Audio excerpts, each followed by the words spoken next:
Alright, I gotta use the bathroom. Welcome, oh my god. Yeah! Fucking started. Great. Welcome, everybody, to the Arc of Wrestling Podcast. I am your host, Greg. This is episode 35. So, welcome. We have Strike with us. Yo. We have Jonesy. Hi. We have Mike. Shut up, Mike. Oh, because Mike just came back from the haunted bridge, so he's like dead about 20 times now. I didn't go to a haunted bridge. I had a family thing to do, you retard. Right. What happened to that girl you had over? Did my pickup lines work? I'm not disparaging any information at this time. Ooh, so my pickup lines did work. I kind of want to ask you about that chick you were talking to, Mike. The one Did you get a who handy? was really fucking We'll do it stupid. after the show. Yeah, right. He got If it. he We'll do it followed after my the rules, show. he would have got his dick sucked and fucked her. Right, Mike? Am I right? Is that what happened? We have the wonderful Hunter with us. Okay, I introduced him, and yet he doesn't even say anything. He didn't hear. He didn't hear you. Bullshit! Yeah. You didn't hear me. Say it again. Make it more dramatic. And we have Hunter with us. Whoa. We have Joker. Hey. We'll wait on that. And our Hi, guest. boys. Hi. Our guest. Hi. Our guest. Oh, and Jimmy's gonna be coming in soon, so I'll introduce him when he gets in. Hopefully, I love we'll it get when in really, he really comes. soon. Jimmy, get the fuck in here. Jimmy, get in here. Get in here before I introduce our guest. Now, well, Jimmy's gonna be with us really soon. Our guest for tonight, one of the members of the top Turnbuckle Podcast, Mark. Hi. Oh, you're on that? Yeah. I thought you were just like a broadcaster on Twitch. Yes. That's all he was doing. Isn't he? No. Yeah, he does the crappy backyard wrestling thing. Great, Crappy. It was really crappy. It was. I was like, why am I watching this? Why is this 12-year-old doing a monkey flip off his trampoline? Why is this happening? Why does this keep happening to us? You do the top Turnbuckle Podcast with Matt, right? Yeah, Matt and a lot of other people that I don't Yeah. remember. See, you somehow are able to get Matt on the podcast, yet we could only have him on once, and then he never appears again. It's probably because we do our shows way too late at night. And the fact that he's in Spain, I guess. I don't know. Did you do a podcast with him while he was in Spain? Yeah, but he was only there for like a half hour. Oh, okay. What And he was is, using... all I've been hearing is that he's been getting wasted drunk, Yeah, that's about it. which is probably the best thing ever in Europe because you could do it at such a young age. Well, to be fair, that is his main podcast, so that's his top priority. So we're That not is his main true, show. But we did make Matt an official member of the Arc of Well, Wrestling Podcast. he's kind of, sorta an official member. Mm, He's here when he can be. I knighted Matt, and I love Matt in the butt. Well, yeah, but he's here when he In the butt, he's here Mike. when he can be. In the butt. Shut it. My you're arguments gay. are valid. Shut. Your argument is never valid. What argument? Before we go over Raw and SmackDown and the rest of the crap of this week, I'd like you guys to follow us on Twitter over at Arc of Wrestling. We have a Tumblr, we have a Facebook, we even have an iTunes. Hopefully that shit will get updated as soon as we can. It won't be. I know we've been saying that for the past 7-8 podcasts, but hell, It's been I longer than think that. we're already like 10 minutes into this podcast, and you are probably sick of listening to us. Follow us at twitter.com/TopTurnbucklePC. And That's the show we do. yeah, not this crappy show. Fucking Okay, wrestling sucks. It does. before we start with the Raw, we have a new segment that I'm introducing today on the podcast. Fuck you, Mike. It is That's called a pretty weak segment. Shit the Iron Sheik Says. Oh my god. And if you don't read the Iron Sheik's random rants on Twitter, they're quite funny. And this is gonna be a new segment. I'm just gonna collect some of the Iron Sheik's tweets from the beginning of the show, and I'll just read them off. This is from June 25th. Today, the Michael Jackson died. I sad. He the best. He not like that no good piece of shit motherfucker Mel Gibson.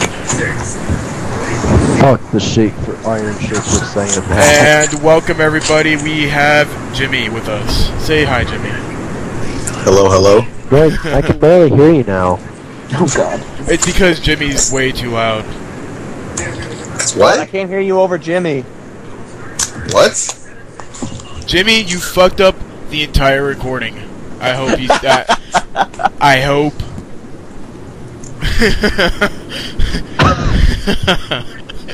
Oh well. Is it bad? Wait. Is it Oh well. is it still bad or what? The only person that I don't hear well is Greg. Everyone else I hear perfect. Oh my son of a cock. Okay, wait. So maybe it's your internet connection, not mine. Okay, how about right now? You're a little better, yeah. I'm better Yeah, now? you're better now. Okay. Sorry about that. Other shit the Iron Sheik says. New generation punk is Nick Swisher. If I see him, I beat the living fuck out of him, make him respect the legend, no good son of a bitch. And we're gonna go over this in the news, but he's also, it's something that happened to Booker T. On June 29th. Yeah, you heard what fucking happened, and that was some fucked up shit. Booker T, good man. Who fuck with him, I see them and beat the living fuck out of them worse than Virgil.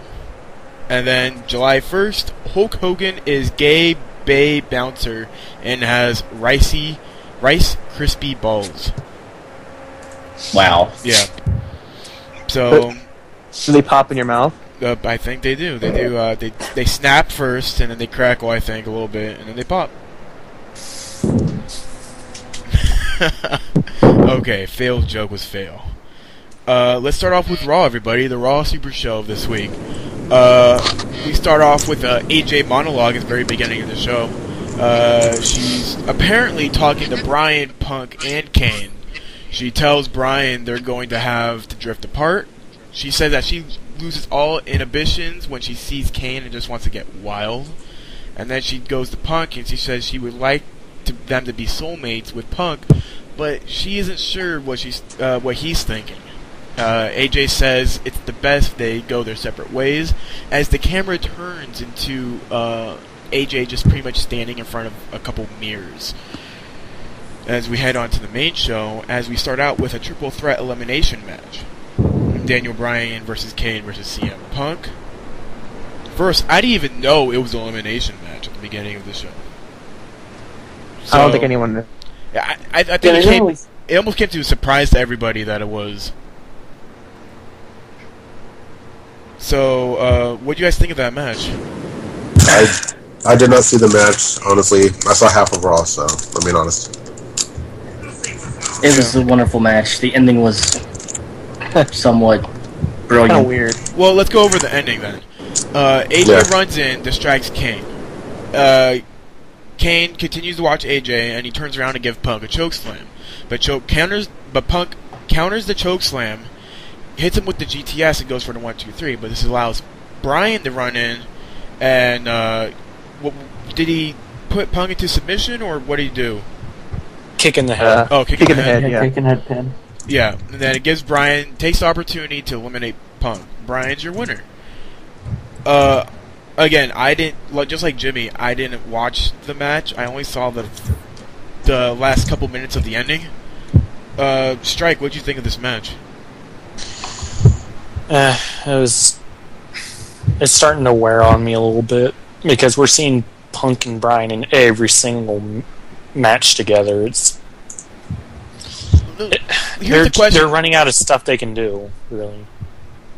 Do you think we've seen the triple threat match done too many times? I think this is about like the third, fourth time that we've seen this triple threat match on both Raw and SmackDown and the pay-per-view. Yeah. It like what you said, I agree with you. It's getting a little weird, and they kind of need to come up with something new. And even the AJ run-ins, they're getting really stale because all she is doing is running around the ring. She's not really doing anything else. So maybe I think, as we know right now, the storyline's coming to a close. It's already been going on for 3-4 months now, almost. And what do you think, Mike? Mike? I just want to say that I'm not going to spoil anything, but we may have a new champion at the pay-per-view. I'm just pointing that out there because of what happened on who got announced as the referee for the WWE title match. I don't know, Mike. I could argue that point, but we'll get to that when we get to SmackDown. I don't know. I just see a swerve happening. A Russo swerve? No, not a Russo swerve. A Russo swerve is something that you don't see coming at all. I could understand, and I know what you're saying, and I can understand where you're coming from, but then you also have to take into consideration of the rumors that's been being talked about with John Cena. You really got to think of the future rather than, who's the special guest referee for the match. But we'll get to that for SmackDown. We'll just move on to what happened next. Was a Vicky Guerrero backstage segment with Del Rio and Rodriguez. They're looking for a number one contender shot for the World Heavyweight Championship. Ziggler walks in and says that he needs one more shot against Sheamus. Vicky sets up One more match. Vicky sets up a pole match for later tonight, where a pole match out of everything. They could have had. What could it? They could have just had a regular singles match or a submission match, but decided to put it in a pole match, which I think usually pole matches only happen if it's like a Divas match. But then, because Divas is the greatest match ever. Yeah, and so they set up a pole match, and the winner will become the new number one contender for the World Heavyweight Championship. We move on to Brodus Clay versus Big Show. Nothing special.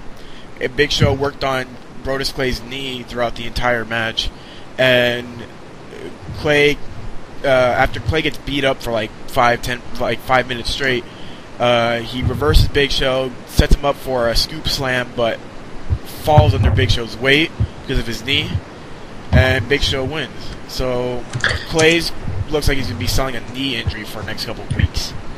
Greatest match. Great match. It was the greatest match ever. It was a 50 stars. terrible match. 50 stars. -5 stars.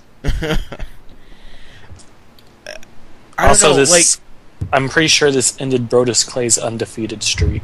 It did. Yeah. He had... Whoa. He I had had your feedback badly. He had, what, 22-0? I don't know. It was something like that. But yeah, it did end his undefeated streak. It was a pretty lackluster way to do it, too. It was. But, something tells me we're probably going to be seeing Brodus Clay versus Big Show at SummerSlam. He lost because Big Show fell on him. Yeah. And it is most likely going to lead to a feud. But it's kind of... It's weird to see Big Show go from major feud with John Cena to Brodus Clay. It's almost as if the WWE's trying to put over Brodus Clay as a top babyface. That could be what they're doing, since this is probably going to be like one of his first feuds. I hope not. Why isn't he fired yet? He's garbage. Well, here's the thing. I mean, just like Christian, Big Show's is really in a position where he should be putting over newer stars rather than, people we've already seen for years now. Like Cody Rhodes and Christian. I don't want to see that. I kind of want to see Christian versus Damian Sandow. So what it looks like, they're doing this thing with Brodus Clay and Big Show to have Big Show put over Brodus Clay as a dominant babyface. And maybe we're going to see in the future Brodus Clay taking Santino's spot. And if we see where Santino is right now, that's top babyface in the mid-card division. I don't even know why Santino's in anything anyway. Because he's over as fuck right now. I don't care. Yeah, you don't care because you think logically about who the fuck Santino is, and he's just a joke. But the little kids, He is a joke. the little kids and the fathers who bring their little kids are like Santino because they just like Santino because he's funny or some shit like that. He has the terrible English. Terrible English. So yeah. So what? He's still garbage. Yeah, of course he's still garbage. It's fucking Santino. But, you know, as long as he's over as hell, he's going to be getting a push unless someone's there ready to replace him. Backstage segment hopefully he doesn't get replaced. Keep going. Okay. Backstage segment with AJ and Kane. Kane says that she makes him feel things that he's never thought possible. Kane says that it's not a good thing. He says that he's not exactly boyfriend material, and she's okay with that. Then he goes on to say that he doesn't do relationships. He's a monster. He wears a mask. His only source of pleasure is eviscerating people. Kane says that even he finds AJ mentally unstable. Kane says it's best if they just stay away from each other. Kane tells her goodbye and walks off. AJ starts smiling and crying. Now, hold on. Before we get into this, I just want to point out the chicks that Kane has dated.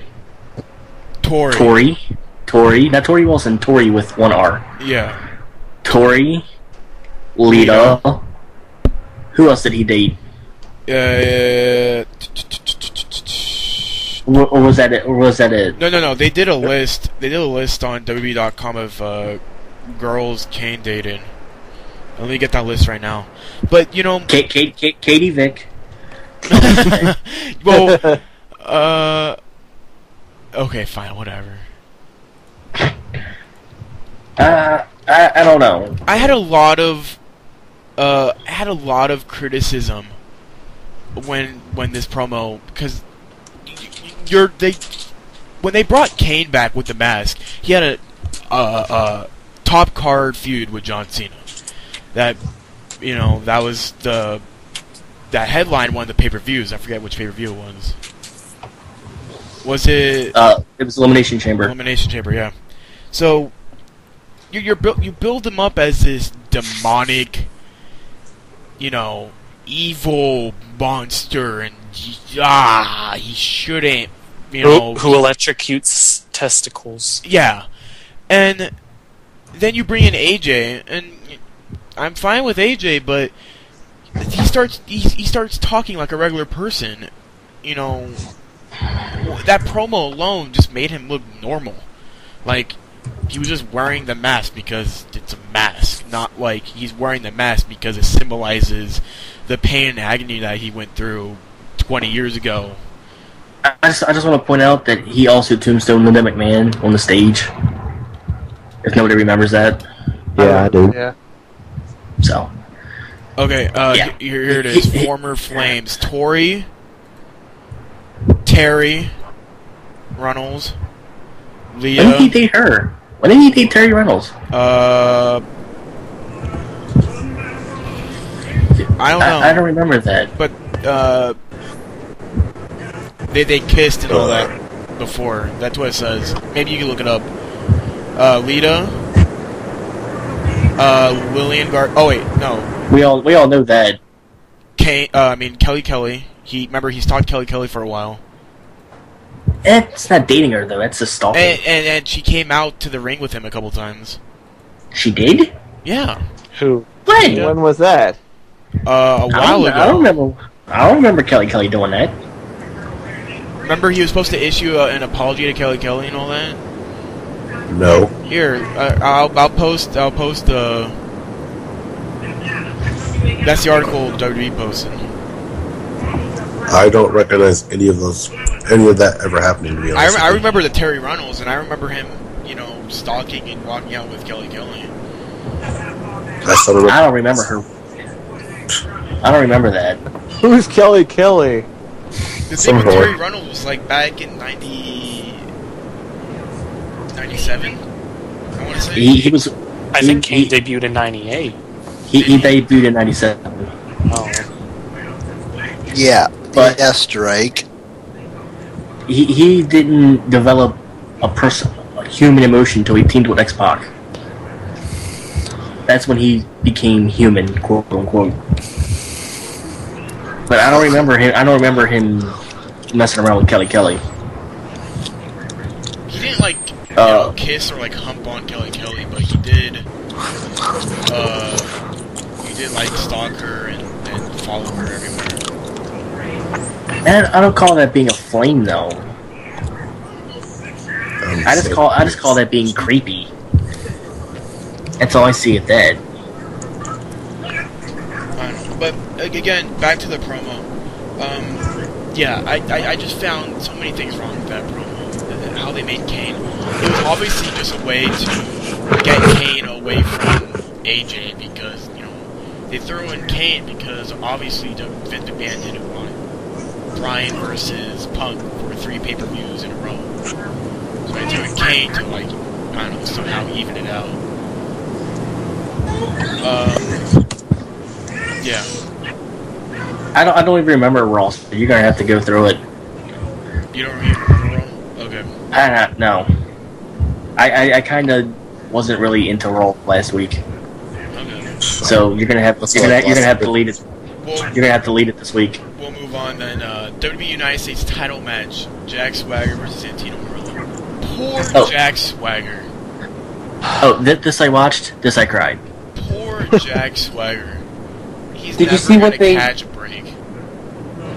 Go ahead, Mark. Did you see what they posted about how he got it? He literally had to beg whoever.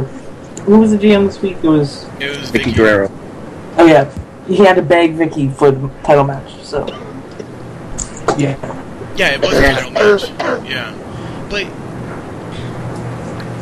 it's the fact that we all know who should be holding the U.S. title right now. We all know Not who would Santino. prosper more with the U.S. title. But Santino, we know WWE will never put the belt on Santino. But obviously, they're just gonna fuck Jack Swagger over every week and make him lose. You know who should be holding the U.S. title right now? Who? Chris Hero. Yes, I agree with you. No. Why not? No. Why not? You know He who hasn't should even be holding? debuted yet. You know who should be holding the U.S. title right now? Antonio Cesaro. Oh, No, why not? because he's been in 3 SmackDown matches. So Well, have him come on Raw and destroy Santino. Okay, Strike here, and I'm gonna go over why. And just like with Damian Sandow, Strike, I think Damian Sandow should be holding that Intercontinental title right now. not this early. Yes, this early. The reason why, the mid-card division is very weak right now. It's bare to the bone weak.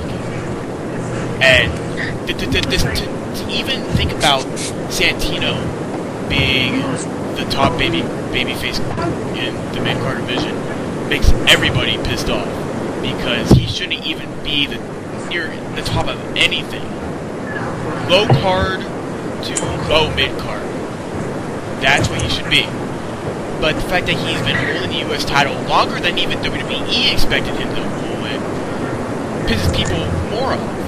Now, if Antonio Cesaro came in and Santino Marella put him over, not only would it make Antonio Cesaro look like a dominant force, but then you could also bring in Cassius Ohno and have an amazing feud between those two. Amazing feud. And it'll be one of those feuds that will last years and years, and you can always go back to it. You'll make it sparingly, make it like the first part of the feud last 2 months, and then maybe when they go after the world title, make it last a month or so, and then when they become world champions, make it last 2 or 3 months. That's a feud that you can last because they've already had history with each other. I just want to point out, it wouldn't be a mid-carder wouldn't be too early winning the title because remember when they threw the Intercontinental title on Santino in his first match? Yeah. Oh yeah. That's for No, shock value, though. it doesn't matter. It doesn't matter, though. They still threw the title on him because he was this guy. Wasn't a good idea, I guess. It wasn't a good idea, but it still happened. Actually, it was a good idea. Look how much It wasn't a good idea. It was a good idea because at the end of it, WWE made millions and millions of dollars on Santino alone. No, Santino wasn't as over when he won the title. Yeah, but like in the long run, that was a good idea because they could have just replaced him with someone else, and Santino wouldn't even be in the company today. And WWE wouldn't have probably gained as much money as they gained from Santino, then they probably if they brought in someone else. Well, no, because then after that he had like the goofiest heel run ever imaginable. The Divas one? The one where he was with Beth Phoenix. Yeah, that was funny. The goofiest heel. I couldn't take him seriously as a heel. When he became Miss No one WrestleMania. Like the first. No, that was Santino. I think it was Santino. I think he was That was face the during that system. time, wasn't he? No, he was still heel, but when he won the Divas Battle Royal at WrestleMania is when he turned face because everybody got behind it. And they started cheering him. Yeah. So Santino shouldn't be holding the title. I think Cody Rhodes should go after Santino. It would give him. I think it would give him a lot of leverage to jump into the world title shot, and then have Antonio come in and take out Santino completely. That's just my opinion, and I think it would work a lot better, but for both Antonio Cesaro and Cody Rhodes if they take out Santino at the same time. Let's move on to the John Cena announcement. He's been hyping it up on Twitter and a lot.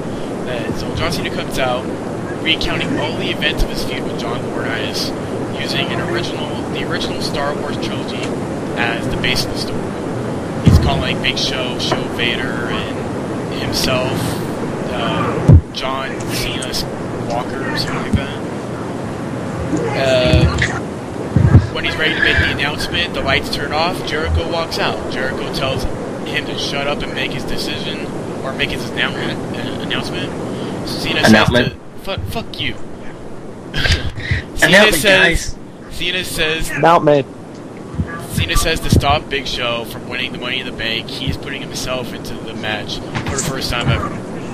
Jericho throws himself in the Money in the Bank match as well. Biggie comes out and says that the WWE Championship Money in the Bank match will be exclusive to WWE champions only. She announces the first Past WWE champion. She announces the first 4 will be in the match: Kane, Big Show, Jericho, and Cena. Jericho versus Cena is announced for later tonight. We move on to... Oh, look at that, guys. Heath Slater on another week of Raw. Yay. Yes. Just one man. Take my hand. I'm the one man band. Oh my god. I'm the one man. Okay. Is this another job? Hold on. Is this another job that y'all are going to get behind to get under my skin? Yes. Oh my god. It's not our fault that you get so pissed off when we mention people like David Otunga. No, it's not my fault. You guys have to troll me. Heath Slater, or Hey, it's not our fault that Heath Slater's going up against people we want to see. Yeah, it's not our fault that Heath Slater has the potential of being the next Santino. Get out. Get out. Get out. Just end the call. I will take over. So, Greg, who did Heath Slater face this week? Well, after talking about getting hit in the head by Cyndi Lauper, Psycho Sid's music starts to play, and when you believe it, Psycho Kid. Psycho Kid. Psycho Kid. The Psycho Kid comes out. I marked so hard when he came No, you out. didn't. Psycho Sid was... I didn't like him. I've never liked Psycho Sid in the first place, but I did kind of mark out when I saw him. I would have marked if it wasn't spoiled on me for Twitter. Oh yeah, I don't look at Twitter. Powerbomb! That's your own fault, Jonesy. I know. And since Jonesy already said it, yeah, WWE did spoil Psycho Sid before he could even make his entrance into the arena. So that kind of sucked. They did it with Paul Heyman before. Well, no, it was Punk who spoiled it. Oh yeah, Punk spoiled Paul Heyman, and they spoiled Brock Lesnar as well. They should sign Sid to a contract. You know they just cause. Yeah. You know just they cause. fucking won't.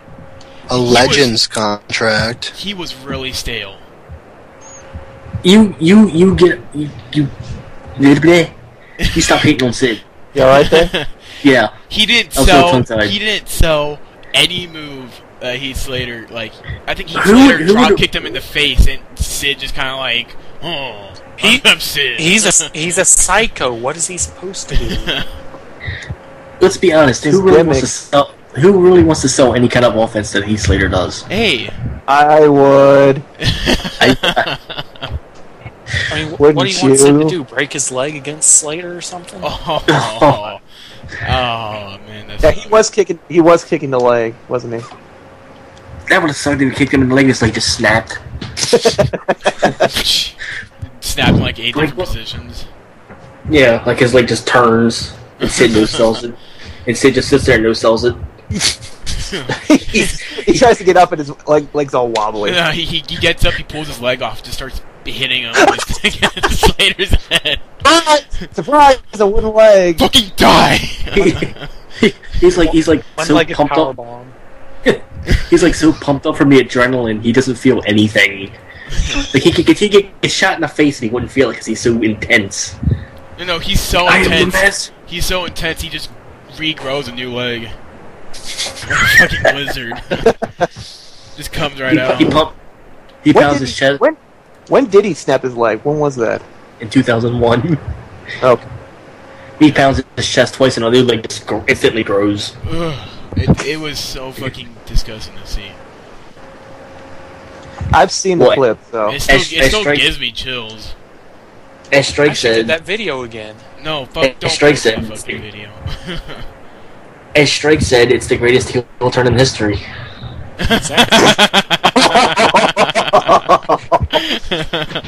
Oh, that's. Get Literally. it? Because he fucking broke. His heel literally turned. I'm surprised you remember that, Mike. I forget. It's Just the greatest thing saying, you ever said. WWE Bring Back has been trending all day, and apparently Ask the Heel is trending right now because Ziggler is taking questions. So, Okay. I don't know, I felt like I needed to say that. Probably I shouldn't have, but oh well.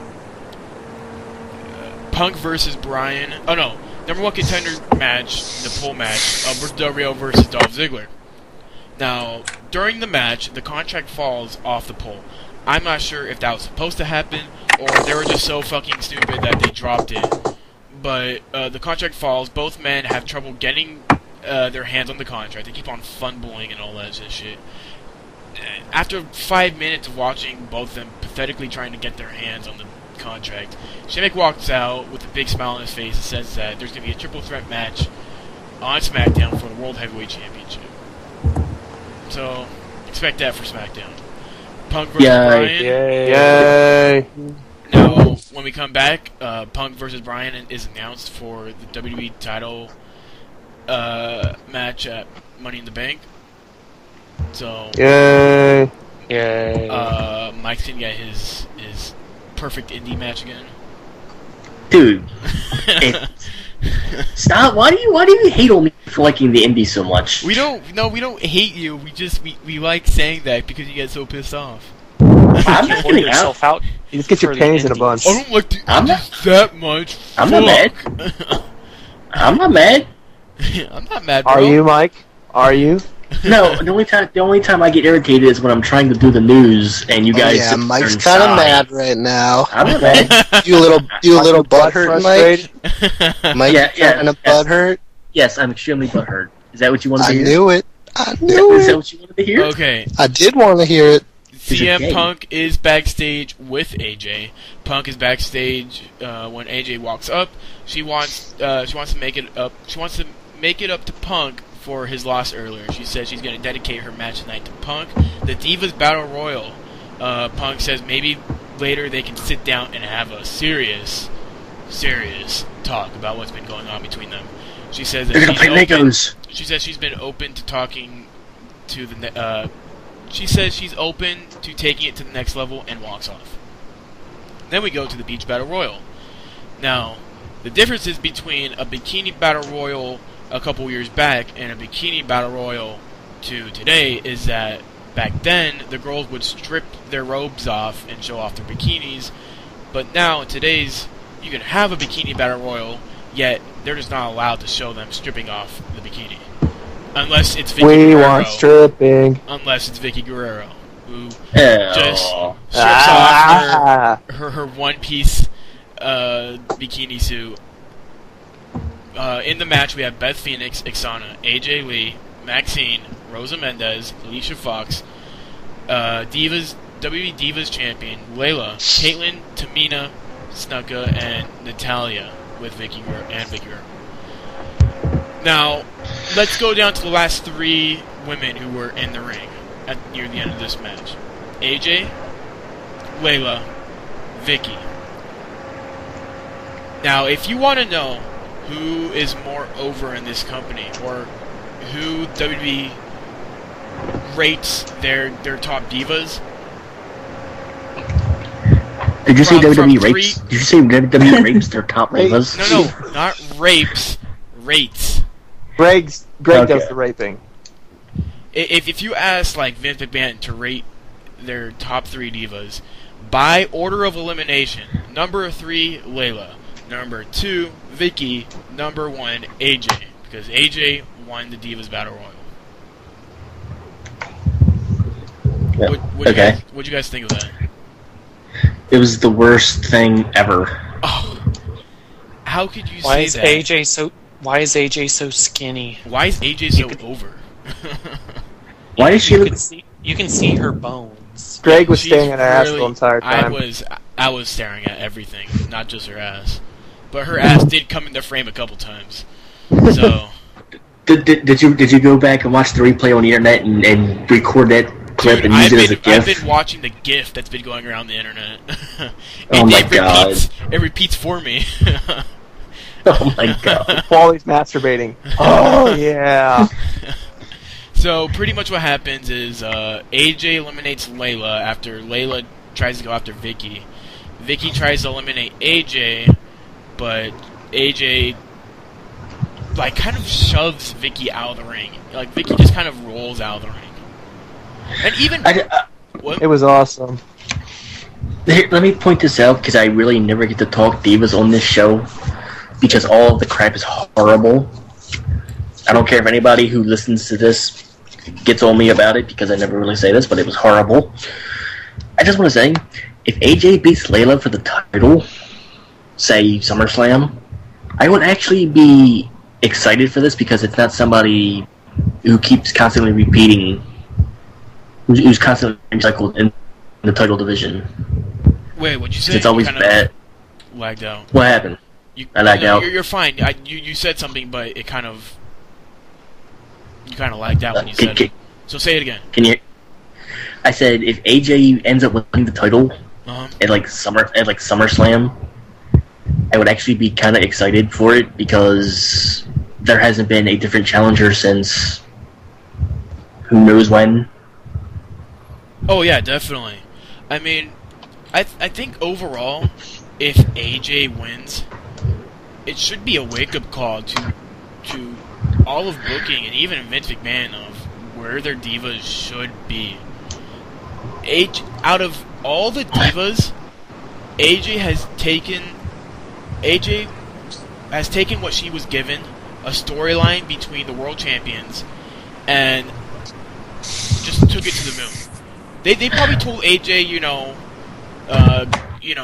we're gonna give you this kind of like you're mentally breaking down after Daniel Bryan broke up with you, so we just want you to just start crying out of randomness. But she turned into more of like more of psychotic, and I think that was just kind of her own spin on it. And that's because she can't. That's because she can't make tears to cry. Well, you don't want to see people legit crying on screen, right? It's not crying. She's producing tears. It's not the same thing. And people do dry heave when they cry. I know people who can't produce tears, and all they do is when they cry they go. It's called acting. There's that, but I know people who literally legit can't produce tears. Well, AJ can't act good enough to produce tears on command. If you're telling me that AJ can't act, you're fucking stupid, because all the promos what? I just want to point this out. If AJ does win the title, you do know she's going to get destroyed by Karma, right? Yeah, I'm actually hoping for that. Who's Karma? I've completely forgotten. You know why I'm hoping for that? Because if AJ wins the title, AJ is going to be the top diva in the company, period. She already is, but she just needs the title in order to make that legitimate.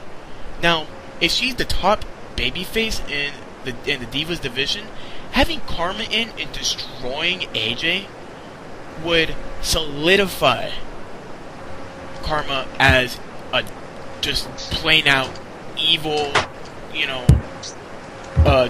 And then she could probably move on to Layla, hopefully, take out Layla, and then it'll go to probably Natalya, which I hope, because I kind of want to see Karma versus Beth at Mania. So you have to really stretch it out as much as possible.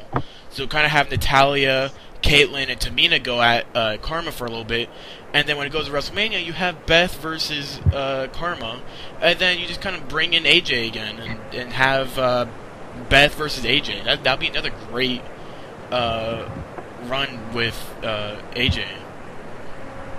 I think three potential feuds that would be absolutely amazing for AJ.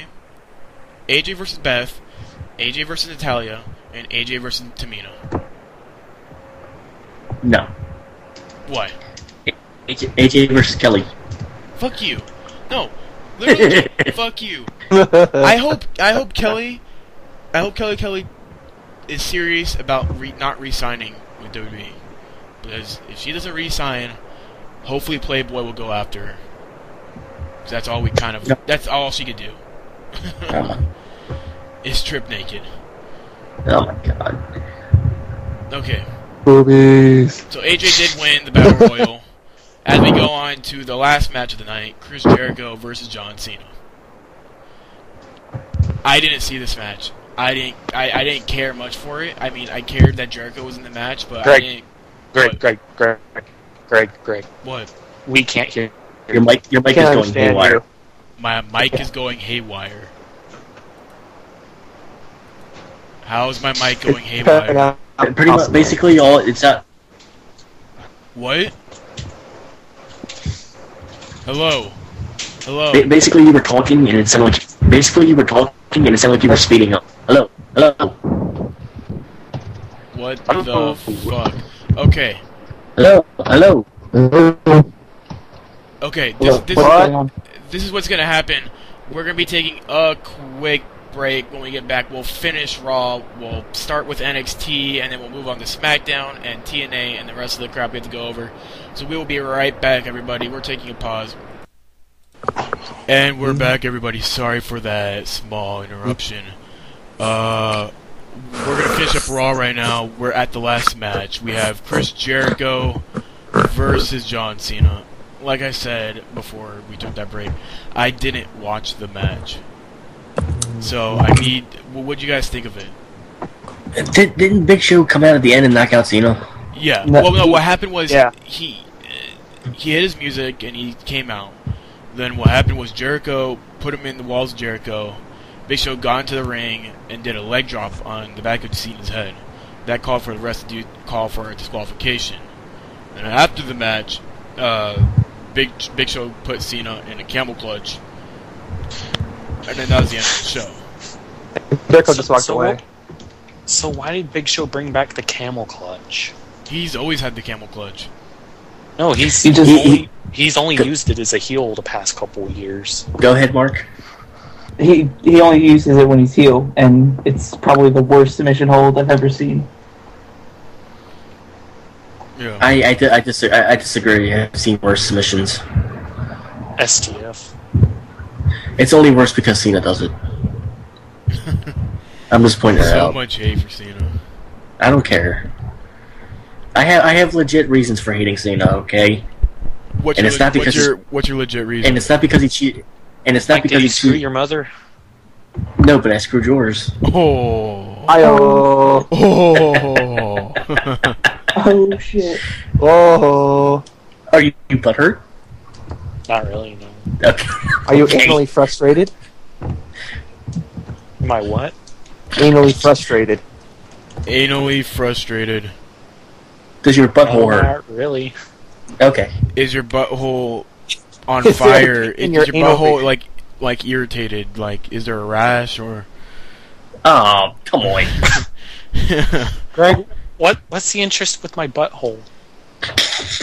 I don't know. You're Just great. because I sound like a woman does not mean you want to have interests in my butthole. You're freaking Mark.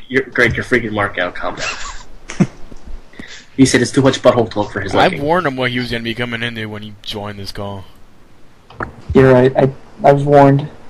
He was I- warned, and You he, were and he did decide to stay. So Yeah. that's his own fault. I just want to point out right before we continue. I apologize for the majority of Greg's gayness throughout the show. I apologize. Alright. He can get really gay. I'm sorry for everybody listening to Hunter. If his voice makes you orgasm in your pants. Does tend See- to people tend to cream when they hear my See what- voice. See what I mean? It makes me Yeah, keep cream going. my pants. You all just creamed right now, just like Jonesy in his butthole. Oh my god! I creamed in my butthole. Keep going. Please keep going. You do okay? Yeah, we do need his goat. Please, Okay. please finish also the next segment. So Raw ended. Next. Oh, now we have to do the ratings for Raw. What did you guys have to rate Raw? We're gonna start off with Joker. About maybe a 6 out of 10. 6 out of 10. Yeah. Strike. 4. You love giving Raw very low ratings, don't you? Raw's just been very boring lately. I mean, the high point was the Heath Slater match. Oh my god! Mike, That's when you know Raw is in the gutter. Mike, well, what do you give the rating? I give it a 3 because of the Heath Slater match. Even though that was the best part of the night. Out of 5 or 10? Out of Out of- 10, of course. Out of 100, Hunter, what's your rating? 8 lampshades out of 17. Lampshade. what? Hold on. Lampshade. Hold on. Hold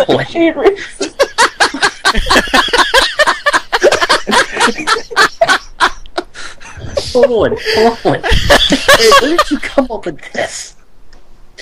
8 What? Where I'm did you come done. I'm fucking done. 8 lampshades out of 17? Yeah, that's my rating. Somewhere in my head I can actually picture his rating of being 8 lampshades. I find this so funny. I need a drink. Jonesy, what's your fucking rating? My rating? Yeah. 6 broken toilet seats out of 10. It's not as funny. Wait, what? I know. What? 6 He broken. said 6 broken toilet seats. Oh, yeah. Hunters just came out of the blue. Fuck it. Mark, what's your rating? I give it 3 broken big show tables out of 5. Oh my god, okay. NXT, everybody. Yay! Okay, I guess I'm the only one who's clapping for NXT. I wasn't clapping. Fuck you, Jonesy. Oh, He's not clapping. he's How are fat. you? He's fat. See, that gap between his hand going up and down, that's how long it takes him to go up his... Okay. Oh. It's not very long. Yeah, baby. You must have Shagman, like a baby. Okay. NXT starts off with the debut of Seth Rollins versus Jiro, the man who was recently released from the company. No, you have to say it like the ring announcer said it. Jiro. You really fucking hated that ring announcer, didn't you? Yeah, dude, she sucks. Yeah, she's fucking... she was the original FCW. She's been in FCW for like 2 years now, I think. She's worse than the ring announcer ECW had, the chick. Oh, fuck. That's how bad she is. Okay. So, Seth Rollins with his heavy metal punk gimmick. I love that gimmick. He looks like a douche. I love that gimmick. It's cool. If it's on Raw or SmackDown, I can see people getting behind it. He faced Jiro, who used to be one of two of the Japanese wrestlers in developmental, the other one being Sakamoto, who's currently managing Tensai. Seth Rollins won that match. You know, I think we all know that Seth Rollins can put on way better fucking matches. But for what the match was, it wasn't anything special. They could have been a lot better. He showcased some of his talent. He did. The finisher... Not so much. The jumping foot stomp, it could be devastating, but I want to see it done to main guys. I don't want to see it done to jobbers. Yeah. Well, if there's one thing, he's faced Jiro like 8 times already in FCW. And then he just got released because they probably just didn't have anything for him to do. Yeah, but I want to see that jumping. It looks impressive. Yeah. Because when are you honestly going to see somebody doing a jumping foot stop in the middle of the ring? Yeah. Loki didn't do it in the middle of the ring. He did it off the top rope. But I just want to point out, well, on the topic of foot stomp finishers, TNA. I'll get to this, but the one on TNA last week was extremely sick. Fuck yeah, dude! When I saw that, I kind of cringed a little bit. Mm-hmm. I mean, that went right into the chest, and that's a very fragile point in the human body. Is that middle point of the chest, because that bone could easily break. No, straight. If you saw it, it was like pinpoint. It was. Yeah. Like, I wasn't surprised that dude didn't get taken out on the stretcher. Pretty much, it was a moonsault into a double foot stomp. Yeah. And it was a moonsault, so you really have no control of how much power gets sent down on the person below. We'll talk about that in TNA. Yeah. Keep going. Jinder Mahal versus Jason Jordan. Exactly. Jinder Mahal won that. So that was probably the worst match of the night. Yeah, it was. I'd say that was the worst match of the night. Next match is Leo Kruger versus Aiden English. I don't like Kruger's theme. Shut up. I like the gimmick. I like the gimmick, and I know that Leo... I said the theme. Oh, okay. Fine. Do you like the gimmick? I don't know. I've seen 1 week of it. I like Kruger, and I know that he could put on way more matches. Go look back at his matches with Ricky Steamboat for the Jack Briscoe 15 title. But yeah, Leo Kruger, excellent wrestler. Aiden English, from what I've seen of him, he's pretty decent. So I know both of them could put on some more spectacular matches, but then again, these matches are like 4 or 5 minute matches because they're trying to fit this all in like 45 minutes. So it's sad that we don't get to see more of these guys, but you know, in the coming weeks we'll probably see more of both of them. Leo Kruger won that match. Usos versus The Ascension. Second week of seeing The Ascension, Mike. What do you think? They need to be on the main roster wrestling for the tag titles. Yes, I 200% agree with you. So tell me, how come people who are supposed to be Batman are called Connor O'Brien and what's his face? Okay, Batman is called Bruce Wayne. But he's not Irish. So? Greg told me they were anti-hero Dark of the Night stuff. No, because you said you thought they were gothic. You asked me why do people name Kenneth Cameron and Conan O'Brien are named that when they're playing this gothic gimmick, and I told them you're not playing that gothic gimmick. You're playing the more anti-hero Dark Knight sort of thing. Right. So Batman. Where they go through the shadows. Not like Batman though. They're not superheroes. They're just kind of like they're the more of an Avenger sort of gimmick rather than the superhero sort of gimmick. So, can they at least change their names? No. So they don't have their real names? Here's the thing. I agree with you, Strike. Their names don't sound as intimidating as their gimmicks are. But, you know what? I know Kenneth Cameron has the talent of two men, and I know Connor O'Brien has no talent. So, it kind of evens out, I guess. It doesn't. And I just want to say the constant tagging in and out was kind of neat. Oh yeah, definitely. I mean, stomp in the corner tag, stomp in the corner tag, stomp in the corner tag. It was like, oh my god, they're tag team wrestling. Yeah, this was probably the second best match of the night. The best match of the night was a match between Ricky Steamboat and Rick Victor. I mean, not Ricky. I don't remember Richie. that. I don't remember that match. Oh. First, Richie Steamboat had his father, Ricky the Dragon Steamboat, sitting by ringside, and Richie Steamboat, probably one of the greatest, up and coming wrestlers we have coming into the WWE scene. I don't know. I have to see more. Okay, I can agree with you because you guys haven't, you don't watch FCW and all that, but I've seen so much of his work in FCW. He blows your mind every time he's in a match. You look at Ricky Steamboat and you think, oh, he's sort of Hawaiian looking, maybe a little Japanese or something. You look at Richie and he's white. Okay. I thought the other guy was Richie Steamboat for a couple minutes. What other guy? It's Wade Barrett. That's the Wade Barrett look like. He's one of the last graduates from the Heart Dungeon. He was darker than Richie. Yeah. That's the Wade Barrett clone. Rick Victor's fucking amazing in the ring as well. I mean, that's because he's been trained by the Hart family. If he's so great, why did he get a jobber's entrance? That's why I don't like. That's what I really don't like.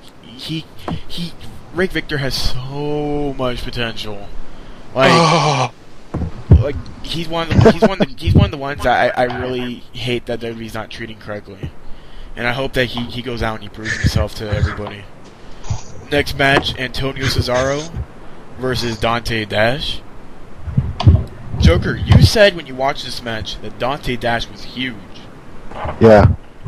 And then I showed you Alexander Rusev and Big E Langston.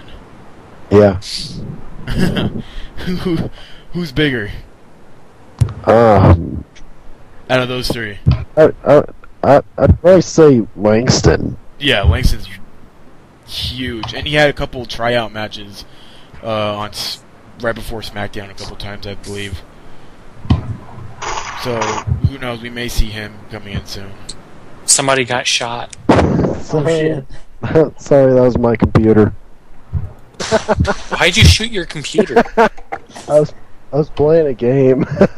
He's probably playing a game called He's Shooting His Computer. No, I'm playing the Torture Game 3. Oh. Okay. A Bray Wyatt vintage happened. Mike. Bray Wyatt. I didn't see that. Ah, come on, Mike. You're just fucking with me now. You have to love that freaking gimmick. Who's Bray Wyatt? It's Husky Harris. Oh. He wasn't on the show. No, Yeah, he they're doing- He didn't wrestle a match. It was a vintage. Oh, I didn't watch the vintage. The vintage was fucking amazing. I didn't watch it. You mean the vignetta? Whatever. However it's pronounced. I call it Vignette? Vignette. I just call it vignette. I just call it vintage. I don't fucking give a shit. Just call it a It's video not a promo. vintage. I would call it a video that presents a wrestler Vintage before he promo. makes his Greg, debut. you're not Michael Cole. It's not vintage. Vintage Orton. Okay. Last match of the night. The only feud that's going on in NXT right now is Derek Bateman versus Johnny Curtis. Winner is Derek Bateman. I mean, Yeah. it was a decent match. It wasn't bad, but it wasn't good either. This entire show felt poor. I mean, it's poor because it's the second taping and they're trying to introduce everybody. They're trying to introduce. They're trying to introduce 30 people. Strike. They're gonna try to pretty much rush everybody into like the main light. Well, you could They at really least are. do actual matches instead of having half of them be squash matches. Well, that's this the isn't reason. Raw. That's why I want the show to be 2 hours. Because if it was 2 hours, they could show everybody's potential and not have to rush the show like crazy. But they don't. They make it an hour and they fuck everything over. Also, Greg, I don't think you mentioned the Cesaro match. I did. He did. Oh, you did? Yeah. Yeah, he did. I still think that finisher sucks. You're the only one in here that thinks he sucks. I said the finisher. Do you think he sucks? The finisher But sucks. do you think Antonio Cesaro sucks?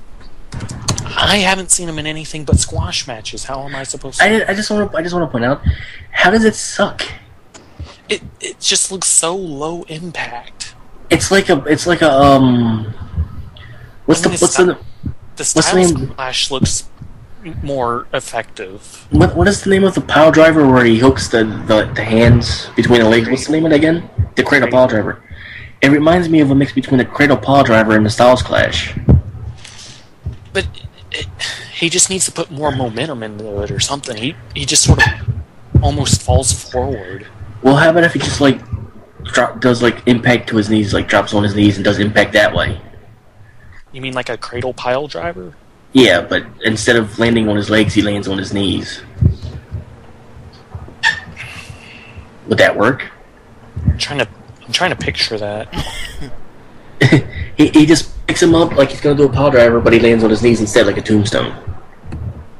Yeah, that would be more effective because you're basically throwing him on his head, right?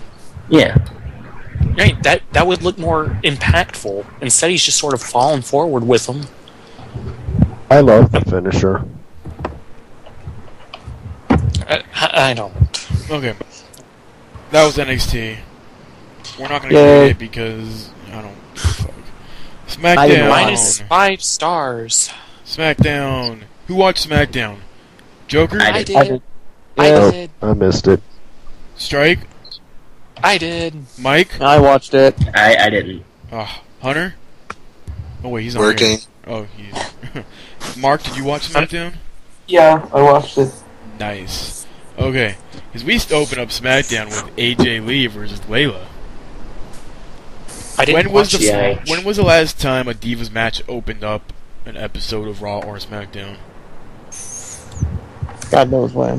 When was the last time there was a Divas match? I think the last Divas match was Layla versus. No, it was AJ versus. Wasn't it like Something. AJ versus Caitlyn or something? Was it? It was on the 10th of June. I remember that much. I don't know. The 10th of June? Was it? No, I mean the 8th of June. I think. I'm trying to think. I know AJ was in the match. I just can't remember who she was against. Well, let's just go with Caitlyn. Okay. Just cause. Just cause. So Just cause. we open up the match with AJ versus Layla, probably because AJ is the most over person in the company. Get out. Hey. Get out. Get out. I'm gonna cut you. Why? You just said AJ's the most over person in the company. She Get kind out. of is. She's kind of not. Stop One- drinking okay. the Kool-Aid, Greg. One of the most over people in the company. I'm gonna really cut you now. Butter knife. You should just be one of the most over divas. During the match, Bryan runs in and distracts AJ with yes chants. This gives Layla the win by doing what every babyface diva can win. A roll up. A roll up. 'Cause that's all they know how to Yay. do. Bryan walks in, starts demanding Vicky to come out and ban AJ from ringside at Money in the Bank. Bryan and AJ chant yes at each other. We go to commercial. Vicky, when we come back, they're still chanting yes. Vicky comes out and says WWE.com has set up a poll online to see AJ's involvement in the Punk Bryan match. And winning by 76%, we have AJ becoming the new special guest referee. What the fuck? And thus a title match was ruined. What the fuck? Wait. What did you do, Jimmy? Oh my god. He came back. Why do I see Twilight Sparkle in the chat? Oh, I was about to say Pinkie Pie. I love it. What? Why did you post that, Jimmy? Huh? I love you, Jimmy. I gotta make an entrance. I see that.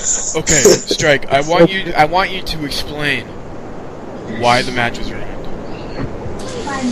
Well, we already have Punk and Bryan for like the 20th time already, right? Okay. So we're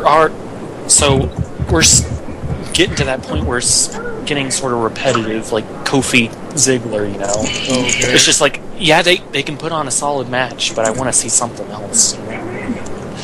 And then you got AJ as a special guest referee. Now, how often does a special guest referee match happen when it doesn't utterly mess with the match? Not too often. Exactly. So, I mean, why do you want to basically dice roll? Wait, did you ask how many times a guest referee match happens, or how many times a guest referee matches that fucks up the entire match? Just the second one. Never. The last time they had a guest referee match, just a guest referee in general, was Undertaker and Triple H, and that match wasn't ruined. And that match was one of the greatest matches of all time. No, it wasn't. That match didn't get sloppy kind of till towards the end. No, I enjoyed it the entire way through. I think it told a perfect story of just all the struggle between the three alone. But let's just be looking at the story way too deeply. You had HBK like stopping the match every 3 seconds, asking them if they wanted to quit. That's what the referee does. You had him. Yeah, that's what a referee. That's his job. That's what the referee always does when someone gets slammed on their head or on their back after like a finisher and they kick out. They go ask. He doesn't do it. He doesn't do it for 10. He doesn't do it for 10 minutes and then after every other. Strike. The reason why they don't, it seems like they don't do it for 10 minutes is because they don't have the microphone right next to their face and them, speaking into the camera. Hey, are you fine? They did it because Shawn Michaels is the guest referee. You can't just completely ignore Shawn Michaels' special guest referee and just have him act like a guest referee. That's what a guest referee is. When they book a special guest referee, you're going to want to expect them to do something with it. Well, it sort of ruined that match because it didn't ruin Undertaker. Like what you said, Yes, the match was going to be stale, and that Punk and Bryan was going to have another stale match, and everything. Having AJ in there is just another obstacle that they're going to have to pass over, and I think that's perfect. Are we just going to completely forget AJ?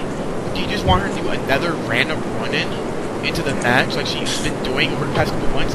Having her as special guest referee not only sets up the decision on whether is she going to screw over Punk or is she going to screw over Bryan, that sets up the false, interpretation of who's going to win this match. That's first what you want. See, now it's unpredictable who's going to win this match. I think Punk's going to win it. Mike probably thinks that Bryan's going to win it. That sets up countless possibilities of who's going to win the match. I don't know I do think Bryan's going to win the match. I honestly do. You want to explain why? I think AJ's going to do a swerve where she was trying to lead Punk all along. And she's going to go back to Daniel Bryan. She's not gonna. Here's the thing, Mike. I don't know where it's going at this point in time because of AJ being special guest referee. It totally just blindsided me. But now, with the rumors of John Cena going back into the world title shot for the WWE title, I'm pretty sure Vince McMahon doesn't want to see Cena, his top guy, face someone like Daniel Bryan. Why not? They were supposed to have a feud a few years ago. I don't think that's what Vince wants. I think Vince, really doesn't give two shits about Daniel Bryan, even though he's probably selling a lot of merchandise right now. Everything. I think Vince McMahon knows where the money is right now. It's between Punk and Cena again. If he didn't care about Cena, Daniel Bryan, then they wouldn't talk about putting the WWE title on him twice. Well, that was just talk between creative. That doesn't mean Vince was talking about it. There was probably someone in creative who heard that they were talking about putting the title around Punk, but that was just talk over creative. They still have to send that to Stephanie, and Stephanie still has to send that to Vince. If Stephanie thinks that that's not a good idea, then it's just not going to be sent to Vince anyway. So Vince probably didn't even have an idea that they were talking about putting the title on. What's his name? Bryan. It would be awesome if Bryan rejected AJ even after she won him the title. Yeah, but that's where it all comes down. I don't think that Vince really truly cares about Daniel Bryan to the point where he's gonna put him in a feud against Cena. I think Vince is gonna try to, bring either have Punk go back to what he was last summer with the whole, summer of Punk and Punk being a rebel, or, just have like a full-out babyface feud, which would be another terrible idea. What is Jimmy posting in the chat? I mean, that's just how I see it, but then do any of you have any comments on that? Not really. I was too busy reading a text. I was too busy reading a text message. I'm sorry. Mark? Not really. Okay. What the fuck is Okay, this? I guess we'll move on then. So Zack Ryder versus Damian Sandow in the Money in the Bank qualifying match. The winner, surprisingly, Damian Sandow. Thank Yay! God. I applauded WWE for that. I'm confused. I'm confused by this decision. No, wait. I love how everybody enjoyed that decision. Yet, the guy who's been cheering for Sandow since day one is confused about this decision. You're confusing me, Strike. It feels like you just don't want to like anything we like. I didn't even hear you. What did you say? Oh, okay. Why are you confused? It just seems really early to be pushing him. I mean, how many matches has he had? It's not early, Strike. One? He had one before. He didn't have one. He's had like 4 now already. In the company, he had a match against. He had a match against Tyson Kidd. He's had a couple matches with what's his name? I'm trying to remember his name. I only remember the match for Ezekiel Jackson. Yeah, there's a match against Ezekiel Jackson. Let me pull up some SmackDown results. I could probably find them. I mean, could this be it? Crimson Sandow's had a month's worth of wrestling. That's like 4 matches. Now you're putting him in a match that, if he were to win, hypothetically, he would have a guaranteed world title shot. He's not going to win now it. Put him in. Yeah, I'm saying hypothetically. Okay, fine. I mean, if he won, then that's basically the same push that Del Rio got, and then we would see somebody who the fans just haven't wait. had that First, time to do Del Rio, anything. That's not the same push as Del Rio, because Del Rio was supposed to get the WWE title really early in his career, yet they kept on pushing it due to constant changes in creative.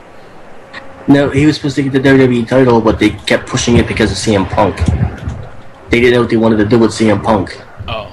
So Del Rio was supposed to win the title from Cena, in the summer of last year, before the thing with Punk came up. So Del Rio's push to the title kept being pushed back, which is why they wanted him to be the champion when they went to Mexico that year. So, that wasn't Creative's fault. Sandow had a match with Yoshitatsu. He's had a match with Ezekiel Jackson. He's had a match with Tyson Kidd, all of them which he won. I'm trying to find more. He's had 2 matches with, I think, Yoshitatsu. But no, it is not too early for Damien Sandow to hold.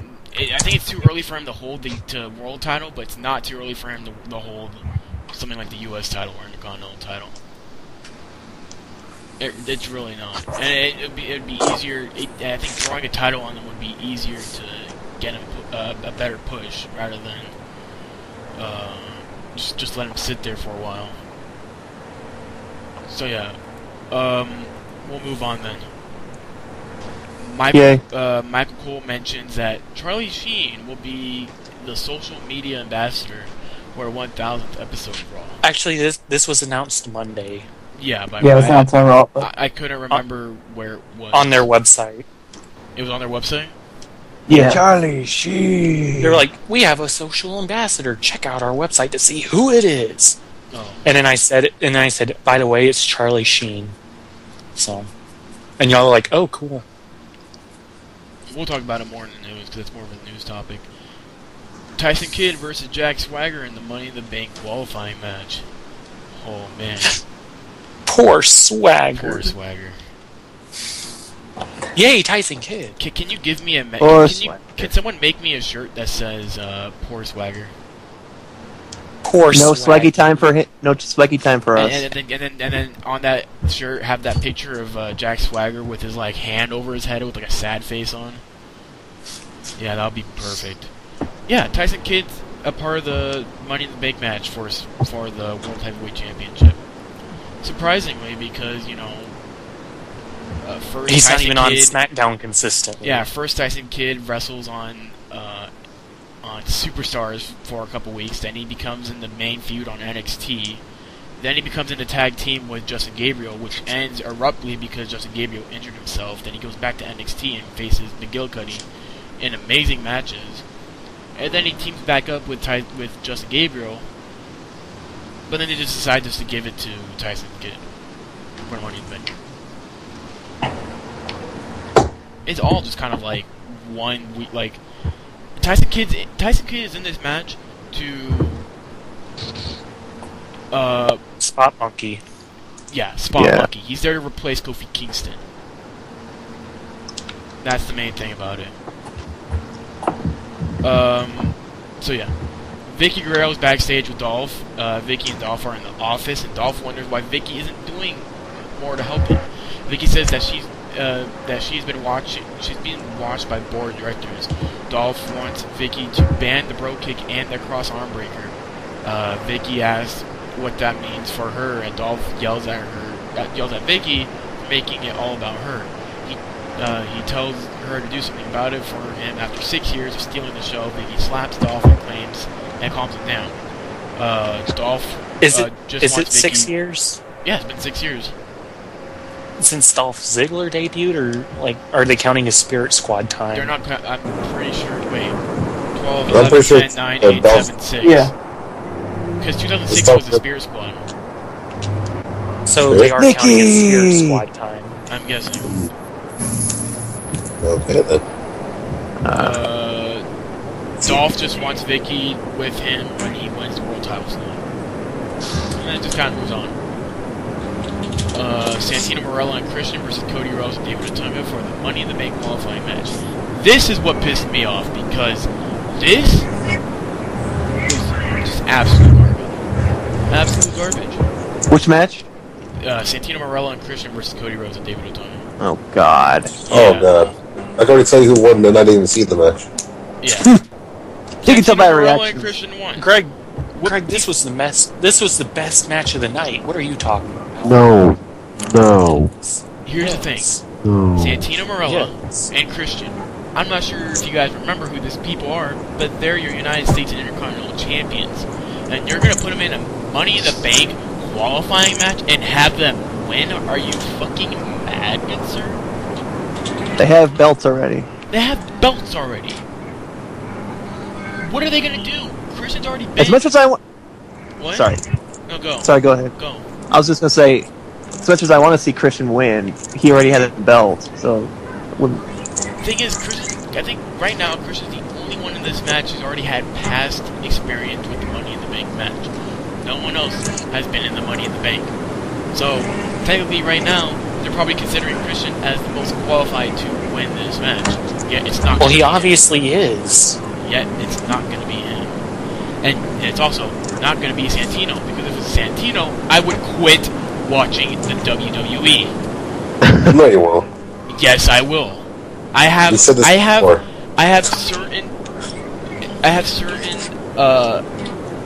things on Make this that list. promise to me right now. I'm making this swear in promise front to of you. all of If our Santino viewers that Marella- you'll quit if Santino If Santino Marella wins. wins the Money in the Bank match for the World Heavyweight Championship, I will quit the podcast because I'm going to be quitting watching it. That is my... Have it, folks. You have it right there. Because Now everyone cheer for Tino Marella. Just I kidding. have a list of things that if it happened, I would quit watching wrestling because it would piss me off too much to the point to where, you know, I just can't, I can't deal with it anymore. David Otunga needs to win a world title. David What's a Otunga couple needs to on your win list? a singles title. What's something else on your list? Something else that's on my list? Brodus Clay winning the World Heavyweight Championship.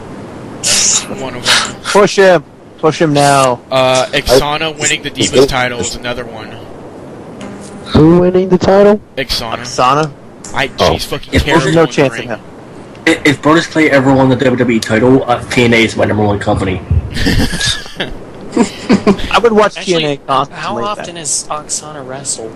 She's Never. wrestled one match. She wrestled one match to the point where they didn't allow her to wrestle another match because even Lance so Storm came on Twitter. Lance fucking Storm came on Twitter and says, if I have to sit through another fucking Ixana match, I'm gonna have to kill myself. She is So maybe they're keeping her off so they can train. diva Maybe they're competitors that we keeping her have off right so they can train her. She can't wrestle. She's untrainable. She's been in developmental for like 3 years until they finally brought her ass up. It's fucking ridiculous. She is. So Kelly's been through 6 years. Yeah, but you know what? Kelly's actually attractive. Okay, that's just a matter of opinion. Strike's a little butthurt right now, guys. We're getting Just off calm topic. down. We're talking about the United States Champion and the Intercontinental Champion being in the Money in the Bank match. Santino isn't supposed to even be going for the World Heavyweight title. He's on SmackDown. I mean, he's on Raw. You realize he just about pinned Daniel Bryan in the main event of Elimination Chamber, right? Yes, Or at least the SmackDown Chamber. He shouldn't even be. The thing is, WWE doesn't even. WWE doesn't care for the Intercontinental Championship to the point where they just moved it to SmackDown, and now SmackDown has 2 mid-card belts, and Raw just doesn't give a shit about anything. It's gone so. Oh my god, I've been so pissed off over the past. Every fucking week, it seems to just get worse and worse of where the mid-card division is just getting sent to. It's getting to the point where when Cena's 45, he's still going to be carrying the company because there's no one to take his place. There's absolutely no one. Sheamus is not getting over. Vince McMahon doesn't like Punk, so he's not going to replace him with Cena. Vince McMahon doesn't like Bryan, so he's not going to replace him with Cena. There's no one who looks like they could replace Cena coming into the company. Not Dean Ambrose, not Seth Rollins, not Cassius Ohno, not Antonio Cesaro, you know, not Richie Steamboat. None of them look like they could replace John Cena. So obviously John Cena's going to be 50 years old and still be part of the WWE. So fuck this goddamn company.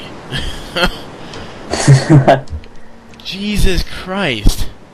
I feel like I'm having a fucking aneurysm right now because of this dumb shit. And it's all because we don't have peace, Greg. It's just because we don't have a fucking solid mid-card division is what's gonna fuck us up in the long run.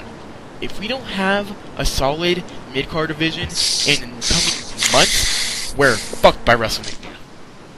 because everybody will be low mid-card to low card. That's why I want Damian Sandow to be Intercontinental Champion. That's why I want Antonio Cesaro to be United States Champion. That's why I want Cassius Ohno to be brought up. That's why I want Dean Ambrose to be brought up, Seth Rollins to be brought up, Richie Steamboat to be brought up. That's why I'm so obsessed with FCW, because they've never had talent like this ever. And they're doing nothing with them. The roster's been so slim. They want to bring in more people, but Vince McMahon's looking for more buff guys who've been taking steroids for half their life, who have big dicks so he can continue to suck on them and push them to the stars. Yet, no one is there to fucking replace that. And so he has to continue with these indie stars who weigh, 180, 200 pounds, that he believes aren't a draw, so he's not gonna fucking push them to the stars like they should. That's why that's why I don't fucking see Cody Rhodes or Dolph Ziggler, winning the world title by the end of this year, because Vince McMahon doesn't give two shits about this crap company, and he'd rather just see John Cena main event in every single fucking pay-per-view that we've had this entire fucking year. Somebody's on wrong. topic. You okay, Greg? Greg Smash! We're getting Greg off topic, angry. though. Greg back. We need to move on with SmackDown.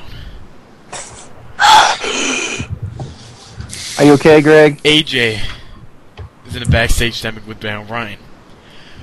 We're back, and AJ is in the back saying her role in the WWE title match at the Money in the Bank out loud as she appears to like the sound of it. Special guest referee, AJ.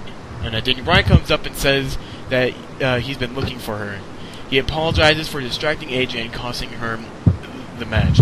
He says that he's out looking for her best interest. He says that he has a doctor friend who could help her. He says that friends try to help each other. Daniel asks AJ if he could give her his number. AJ looks at Bryan and says yes, and as she repeats that, she skips away. I haven't watched SmackDown, so I'm not commenting on it. Okay. Does anybody want to comment on where the direction this feud is going? Because I'm obviously, if I argue anymore, my head's going to explode, and we still have to go over TNA. Which my head will explode for that. Oh, fuck you. I've watched TNA for the first time in a while earlier today. I don't understand a single thing that's fucking going on. Oh, I've watched it for the past 2 weeks, and I still don't know what's going on. Dude, I watched it live and I wanted to shoot myself. Don't worry, What's Mark. with the pregnant? Mark. I don't know who's face, I don't know who's heel. We're going to explain everything to you. In Okay. loud rants that are probably going to last an hour. Okay, Okay, you guys want to get so that we out get of the way, TNA don't you? explained to me in France. You don't understand the main storyline in going on in TNA. But we're not going to talk about it, because if I talk about it, we're never going to finish I don't SmackDown. understand what's happened. Well, I'll explain to you, don't worry. Dan Barone and Brendan Burke versus Ryback. I'm not, fuck it, Ryback wins. I'm not even going to talk about it. Ixana versus Antonio Cesaro are kissing, and Teddy Long stops by. Teddy says that he doesn't harbor any hard feelings towards them and their relationship. Teddy tells him that he'll be the general manager next week. Tag team matches playa, because he's already booked the tag team match. He's not even general manager. Ixana starts sucking up to Teddy, but Teddy says that he couldn't hold it in any further. Yeah, his boner was raging so hard he needed to spew out some tag team matches. Teddy says that he can see clearly. Something. Not only The rain is gone. Yeah, I can see clearly now. The rain is gone. We don't have to have you sing. Thank you. I can see all obstacles in my way. I'm leaving. So am I. Not only do they deserve each other, they need each other. Because on Tuesday night, Ixana and Antonio will be in a mixed tag match against Layla. Remember, Layla is the Divas champion versus Khali. Remember, the guy who said he was leaving WWE, but he really didn't and just suddenly appeared at the Royal Rumble? Yeah, him. Who? Exactly. Man, SmackDown's really making... Go ahead. I find it funny that for the live SmackDown next week, it's American themed, and that match has no Americans in it. That's true. So what you're saying? So what you're saying is that should main event SmackDown next week. You know what? Yes, that should be the main event. And think I love about it. Book it. Look who's the World Heavyweight Champion. Look at all the champions. It's Sheamus is Irish. Santino's doesn't count. Santino's Canadian. Yeah, Santino's Canadian, but he's playing in Italian. Wade Barrett's British. Mason Ryan's Welsh. Antonio Cesaro's Swedish. Ixana is, I don't know, from Russia or something like that. Lithuania. Layla's British. Kali's Indian. Jinder Mahal is That no. Yeah. Is either or the please come again. Jinder Mahal works at a 7-Eleven. Okay, he's the Come please again. come again. Okay. Justin Gabriel versus Tensai. Oh yeah, and Tensai, who's American, is playing some Japanese piece of shit. So Tensai's in my Fave 5. Fave 5, buddy. Okay, quack. Justin Gabriel versus Tensai with Sakamoto. Oh yeah, remember when Tensai just beat the living fuck out of Sakamoto? He's Me dead. neither. I think WWE just kind of thought you'd forget about it, so they could just. No, I don't know what it is, but I think it's some spirit or some culture thing. It's the spirit of Sakamoto. Yes, It's the spirit of Sakamoto inside of him. It's the spirit of Tajiri. No, it's the spirit of Sakamoto. He's come back from the beatdown that he suffered 2 weeks ago. Surprisingly, it was the. They decided not to give the Money in the Bank qualifying match to Justin Gabriel. They gave it to Tensai. With the spirit of Sakamoto. Because what what was Tensai's contract? Was it like $50? It was like $500,000 for him to take him out of New Japan. I don't know. It probably took him a lot for him to get Tensai out. So I guess this is the only way to being like, hey, we don't want you to leave. You know, we're gonna put you in the Money in the Bank match, even though you're probably not gonna win. Even though right now, out of the 5 people who are in this match, Tensai looks like the most promising one to win. Yeah, Tensai's the favorite to win right now. Right now, until next week, and when they announce the rest. When they announce the other 8 that's going to be in it. The other 4? Because it's supposed to be 9 people. Yeah. So Cody Rhodes, Wade Barrett, maybe David Otunga. No, then that's going to be Cody Rhodes, Wade Barrett, Del Rio, Dolph Ziggler. Who's going to face at Money in the Bank then? Yeah. I don't know. No, I think Ziggler's going to be in it. No, I don't want Ziggler to be in it. I want Del Rio to be in it. Because then Ziggler would have his world title shot, because I want Wade Barrett to win it. Because if Ziggler and Wade Barrett are going to be in it, it's going to be hard to choose which one I want to win. I like both. Del Rio never got his one-on-one title shot, so Del Rio will probably get the title match. Yeah. So,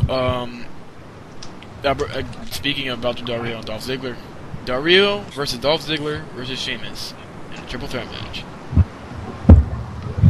And the same thing that's been happening. What? They're here. Okay. That was Hunter. Okay.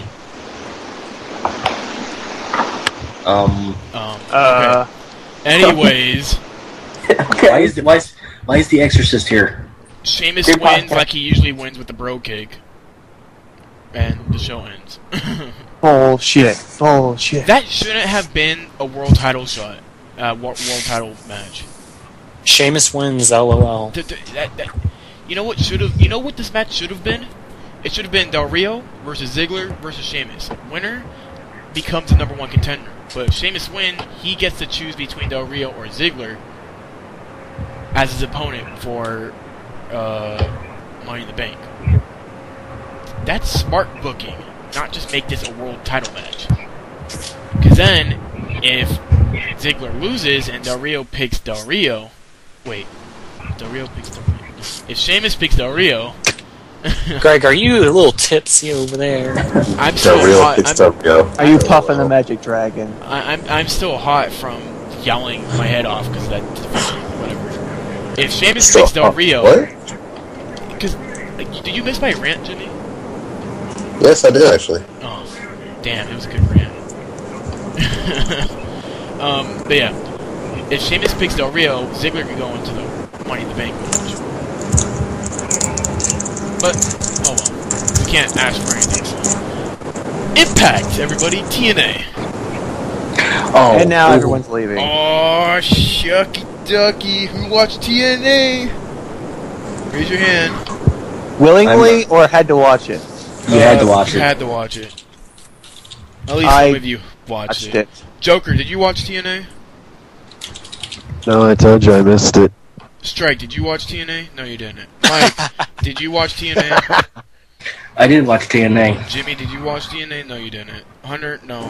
Jonesy, did you watch TNA? Yes, I watched it. Mark, I know watched you did. 2 times. 3 of you watched it. Oh god, okay. Mike, get your rant ready because we're... The hell was that? We're going full throttle. Full throttle. Oh, I'm pumped.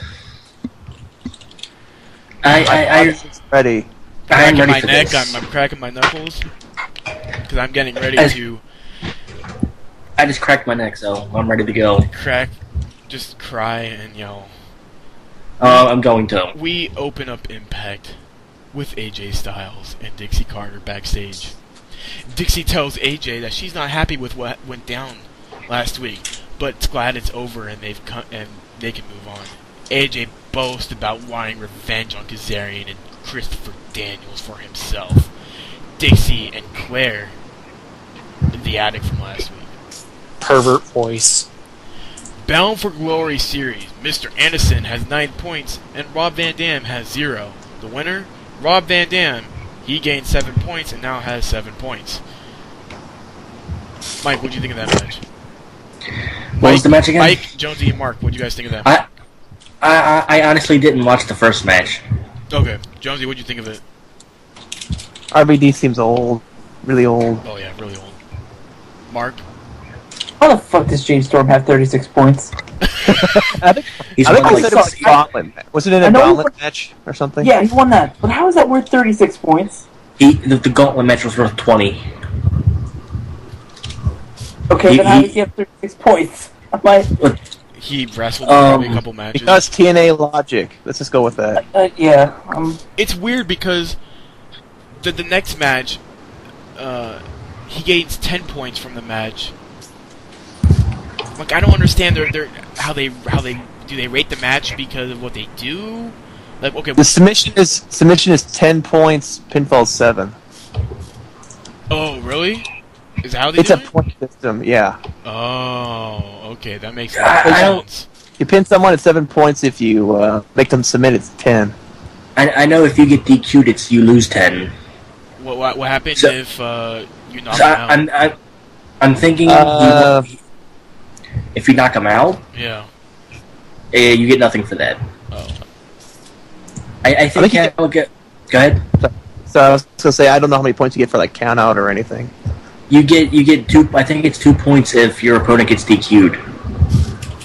So I'm thinking. Hold on, let me check. I'm thinking Storm won 2 singles matches, and then won a match by DQ. I'm thinking. Let me check how the point totals work real quick. Okay, then I'll just I'm move on trying to to the figure next that out segment. too. As you look for that. Austin Aries is in the in-ring segment. He talks about Hogan's decision last week picking Double A's Option C, allowing the X Division champion to cash in the title for a chance for the world title at Destination X every year. Robert Roode comes out and says that Option C really is nothing but a failure because Austin Aries is setting himself and the X Division up for failure, and Roode will see to it that he fails. Maybe in the brawl, and security breaks him up. Alright, this is how James Storm got 36 points. He's 3-0-1. He won a 20-point battle royal. He beat Samoa Joe by pin. That's 27. He beat Mr. Anderson at a house show by pin. That's 7. And at a house show it ended in a time limit draw. I don't understand why you do a Bachelor series that's on TV at a house show. A time limit draw is worth 2 points. How are they supposed to keep track if it's a house show? What for who? Both How do we people? know? Yeah. Okay. Dumb. This is the point system. Submission is 10, pin is 7, count out is 5, DQ is 3, draw is 2, and a DQ loss is minus 10. And all matches have 15-minute time limits. So, most of these matches, a lot of these matches have happened on house shows. Oh, good. Okay, we're getting to the worst part. Okay. So, There's a worst part. Oh my god! X-Division tournament qualifying match: Rubik's versus Sanjay Dutt. Now, this was the moonsault. I like this match. Yeah, it was a good match. Yeah. Rubik's is from. Before anybody wonders who Rubik's is, he's Jigsaw from Chikara. Yeah. Which I don't watch. He's also amazing. done a couple things in Dragon Gate USA. And he's an amazing talent. Yeah. So he faces Sanjay Dutt, who returns to TNA, searching for the X Division title. He's the guy who was in a feud with Jay Lethal over SoCal Val. Nobody wants to remember that. I do. SoCal Val's hot, but her voice annoys the fuck out of me. Nobody wants to remember that. So, and this is the same match that the moonsault step thing happened. It looked really sick. Yeah, the moonsault to double stomp. Yeah. Yeah. I'm just saying that looked picture perfect, but I'm afraid that's a move that you can botch. Hard. You could really injure Crush the him guy. once. What move? Crush someone's ribs. It's the moonsault double stomp. It looked nasty. I'm just saying, if he botches that, he could land on somebody's throat. The rib kick. If he was any They heavier, can shake it off. If he was any heavier, he would be. If he was any heavier, his chest cavity would have caved in. Yeah. Just rub some dirt on it. You'll be fine. Yeah, just rub some dirt on it. Rub dirt on it. That'll Okay. help. Wait, what happened to you? My chest caved in because some dude stopped me off the top rope. Bound for Glory series, Bullet Ray, who has 0 points, versus Samoa Joe, who has 17 points. The winner, Samoa Joe. He gains 10 points after submission, and he now has 27 points. Jesus Christ. Point system. Joseph Park gets... Joseph Park kind of interfered in the match. Joseph Park gets on the mic and says that he knows who Ray is, but he asks Ray if he knows who he is. He's Joseph Park, and he's been bullied his entire life. And it ends right here tonight, because he's not about... Because it's not about this anymore. It's about himself and Ray. He watched Ray bully everyone around here for so long, and he's sick of it. So Park says that he should settle this once for all. He wants 2 weeks to get ready, so he'll get in the ring and fight Ray again. And this time, he'll bring the fight to Ray. Then we go to... What? Abyss is coming back. Yeah, I don't know. Before we go on, can I just say something? Joseph Park should be the role model for Be a Star. Oh, fuck yeah. Because for some reason, WWB is the sole, the sole company who's pushing this Be a Star thing, yet TNA has such a better storyline for the Be a Star movement than WWB. And WWB just goes out and makes fun of Jim Ross's ball passy, whatever he has. Bell palsy. Bell's palsy. Yeah. Bell's palsy. So that's fucking stupid.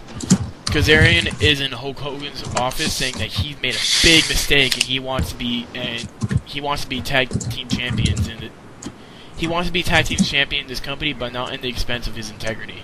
Hogan doesn't quite believe him, but he says that if it's that way, Kazarian wants to do it, then he's gonna have to make Kazarian accountable for tonight's main event. Garrett Bischoff is in the parking garage. Madison Rayne comes over to hit on him and explains that she has a crush and whispers in his ear who it is. Garrett looks at her sarcastically, says, "Good luck." I think Madison Rayne has a crush on Eric Bischoff. Eric Bischoff? Eric Bischoff. No, she has a crush on Robbie E. That's what it's You realize about. this is TNA. Is She that has where a it's crush going? on Abyss. She has a crush on Robbie E. She has a crush on Abyss. No, it's Robbie E. How do you know it's Robbie E? Because she was watching his match like 2 weeks ago. She came out on the ramp. She came out on the. I can't remember. But she came out on the ramp smiling, watching his match. No. So it's Robbie E. She has the crush on him. How do you feel about that, Mike? It's Depressing. It's hard. Yeah, it is. It's heartbreaking. Because that's the queen. That's my queen. Mike's in love with Madison Rayne like I'm in love with AJ. That'll be like AJ, falling in love with someone I hate. Brodus Clay. No, that would never happen. That would be disgusting. AJ, as small as she is, going out with like Brodus Clay. Somebody call his mama. She'd have to be on top. Because she was on bottom, she'd get squished. X Division tournament qualifier. I didn't watch this match. It was somebody named Black G's. They had generic TNA names, but one of the dudes is from PWG. Rashad Extremely Cameron amazing. versus Mason Andrews. The bald black guy's name was Scorpio Sky. He's an amazing talent, but he should have won the match, not this other nobody. The winner, Rashad Cameron. He lost, by the way. No. Yeah, Cameron. the nobody. Heartbreaking. No, Rashad Cameron won. Wait, what? The bald guy lost. Who's the bald guy? I forget his name. His TNA name. Rashad Cameron? I don't remember his TNA name. Because Rashad I just said Cameron that. won. Some black guy. How about that? Some black guy. I gave you his indie name. I don't know his TNA name because I didn't care to remember it. It was too generic for me to care about. Is my point. Mason Andrews? Oh my god, I'm gonna kill you. I just said I don't remember the name he was given on TNA. Okay, fine, whatever. Gut check segment. Bruce Pritchard, the guy who's been fucking up all the storylines. Russo left. Taz and Al Snow are in the ring. Taylor Hendrick comes out. Big tits with red hair. Yeah, that's all I really... She has cancer. No, apparently she doesn't have cancer. But She had a case of cancer that was misdiagnosed. Yeah, it was a misdiagnosed case of cancer, which they didn't say last week. They made it say that everybody think that she had cancer. Actually, they did say it last week. They did say it last week. Yeah. Okay. I thought they didn't say that. I think TNA brought it up. Oh. They began interviewing her for the match from last week. Taz says yes. Al Snow says no. Before Pritchard could say anything, Joey Ryan interrupts from the audience. Security takes him out. Pritchard gets back to Taylor, gives her a yes. Taylor Hendricks is your new knockout. Is the newest knockout to the TNA roster.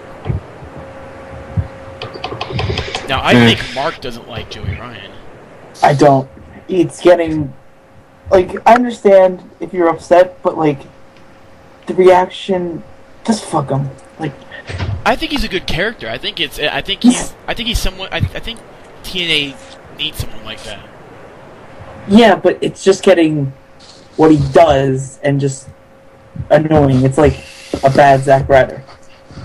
No. A bad Zack Ryder. A bad Zack Ryder is Robbie E. But and not by him actually, but how he's doing an internet thing. It's Joey Ryan reminds me a lot of a very modern day Rick Rude. I think that's the best way I could put him. I see Joey Ryan as a modern day Val Venus because he's supposed to be this A mix of Val Venus and Rick chauvinistic Rude. pig. Yeah, I think that's perfect. I think a mix of both Rick Rude and Val Venus. A modern day mix of Rick Rude and Val Venus. Because if you watched his Ring of Honor and PWG stuff, he's always like a ladies' man. Oh, okay. Like he's like, if he's wrestling females, he's always feeling them up or whatever else. You know, I'm happy they're doing this gut check. It's just going really slow because they need new faces. And I like Taylor Hendricks and Joey Ryan, but they need so much more. OVW doesn't have the talent that FCW has. It just doesn't. And then we get to the worst part of the night. Here it comes. Everyone get ready. Take a deep breath. Can I do it? No. Can I? Yeah, let Mike do it no. since Greg's already raged. Can I announce Tag what team happened? title match. Kurt Angle and AJ Styles versus Christopher Daniels and Frank Kazarian. Winners and your new tag team champions, Christopher Daniels and Frank Kazarian. All right, I want to. I've been following this angle since it began. Me too. For those who don't remember, AJ and Dixie were apparently having an affair. It got to the point where Dixie's real life husband came out and attacked AJ 2 weeks in a row. There was a point where they showed a fucking picture of AJ kissing Dixie's neck. Oh, but they fucking forget about it because, it's fucking TNA. We don't want to remember any of that shit. But by the way, apparently some internet site has the that's been phone released call everywhere. Okay, well, the week after that they did the phone call where they ended the TNA on a cliffhanger. Oh no, that killed me too. 2 weeks ago. Oh, we're not having an affair. We're saving a drug addict. I'm an addict. Really? I'm an addict. If it was for Dixie and AJ, I could have never fucking got out of this shit. It gets better. Last week, she comes out. Didn't even know she was pregnant till last week. She's pregnant. All of a sudden, AJ's the baby daddy. God fucking damn it! No, okay, look. You would think. Hold on. Who let the autistic kids out of their cage? No. You know who that autistic kid is? It's fucking a guy named Bruce Pritchard. This fat, low-life, scumbag, piece of living shit who should be living under a fucking bridge. If you want... I think it's easy to say that Bruce Pritchard is worse than fucking Vince Russo. Because at least Vince Russo could say that he created Stone Cold Steve Austin. That he created, the Ministry. That he created DX. What has Bruce Pritchard created? A bastard child between a drug addict who we've only known for 2 weeks and AJ Styles. Wait, who's this drug addict? Exactly, who is this drug addict? Because I don't know why she's even on my fucking television. This doesn't make any fucking... No, fuck you, I'm not gonna believe this shit. I'm not. There's too much good talent on TNA that I'm just not gonna throw away because their dumbass fucking storylines don't make any goddamn sense. I'm not. I'm not. Somewhere Vince Russo has a permanent troll face going on right now. You know what they should do? TNA should hire Snitsky. No. TNA needs to start fucking bringing up new guys, or else it's gonna be in the tank in 2 years.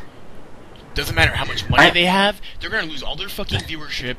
They're not gonna get any money from merchandise. They're just gonna get to the point where the Carters, not Dixie Carter, but her father, the one who's paying for fucking TNA, is gonna be like, no, I don't want to deal with this shit. You're making some poor ass fucking decisions. Just get the fuck out. Just get the fucking out. Greg. They're struggling to have one. They don't have a viewer base. I just want to point out, I want to believe that Bruce Pritchard and the creative team went into the room, the creative the creative department room blindfolded, and he had in there a bulletin board set up, and he had all kinds of pictures with random stupid storylines that they could do, and they all put blindfolds over their face, and he had darts, and he took the dart and he threw it at the bulletin board, and whatever one the dart landed on the most was the angle they were going with. This week, I honestly think somebody's dog's gonna get run over. Okay, Mike, it could have been worse.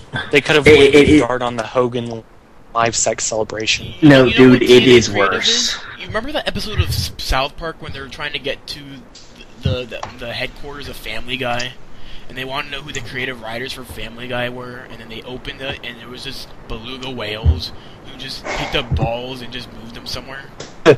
I thought they were manatees. I think either manatees, whatever they were. Yeah. It doesn't fucking matter, because they're gonna be dumb shits anyway who's coming up with some god-awful fucking... Here's the thing. Everybody in TNA has been with TNA for more than 2 years. No new faces. Everybody is over the age of 30. 90% of that roster is over the age of 30. 90%. You know who's under 30 are the knockouts. Some of the knockouts. Not all of them, some of them. And, you know, like 2 or 3 of the male wrestlers. That's it. Oh, and, you know, they wonder why, you know, there's so many people who get pissed. Because we see the same goddamn people every week. We don't get anybody new. No one. You know, at least with WWE, even though I'm pissed off at WWE, the current state of the division, of the Medicard division, I know that there's all these people who are going to be coming up soon. And I'm happy for that, and I can't wait for that. Because I get to see guys like Brody Lee and Chris Hero and Claudio Castagnoli. Well, Claudio Castagnoli's already in there. But, you know, I get to see all these guys get brought up, and, you know, we get to see a new generation of stars get born. But with TNA, we've had the same generation of stars since 2002. Like I said,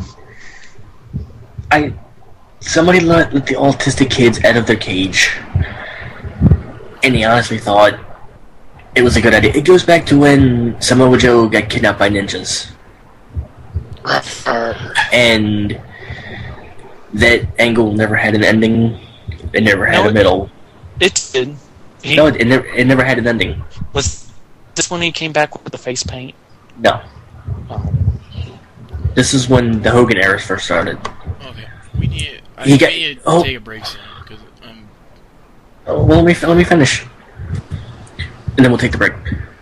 He got kidnapped by ninjas, there was no middle, there was no ending, there was just a beginning. The whole thing with Sting being beat up by 3 fat guys, they're talking about scrapping that. So there's only beginning, there's no middle, there's no ending. The AJ storyline, it's been going for 2 months. I'm thinking they're trying to cram in as much as possible so people don't get confused as easily. No, but guess what? You're cramming in so you can finish it so people don't just completely forget. They're like Vince McMahon, who continues to change storylines constantly. Then you have people who want to end the current storyline between AJ, Bryan, and Punk because it's taking too long and it's not interesting anymore. It's one of the longest storylines we've had in a long time. Even Summer of Punk ended abruptly because, you know, they wanted to bring in Nash and Triple H and headline that because Vince didn't care much about Punk. It's stupid. It's just the current state of boat shows is idiotic. Complete idiocracy is just flowing over boat shows. TNA, it hit TNA way worse than WWE, but it's still fucking terrible. At WWE, though, they're not going to change a storyline like that after a week. Oh, we're having an affair next week. Oh, it's a drug addict. Oh, next week. Remember, like November of 2002, where there was at least 3 or 4 storylines going on, one after another. First, we have the walkout angle. Then we have John Laurinaitis becomes the general manager. Oh wait, the other week this. I'm like, Jesus Christ. You know, we have Strike in chat saying that he doesn't want any predictable storylines, and he wants everything, you know, unpredictable, and so, you know, get things more interesting.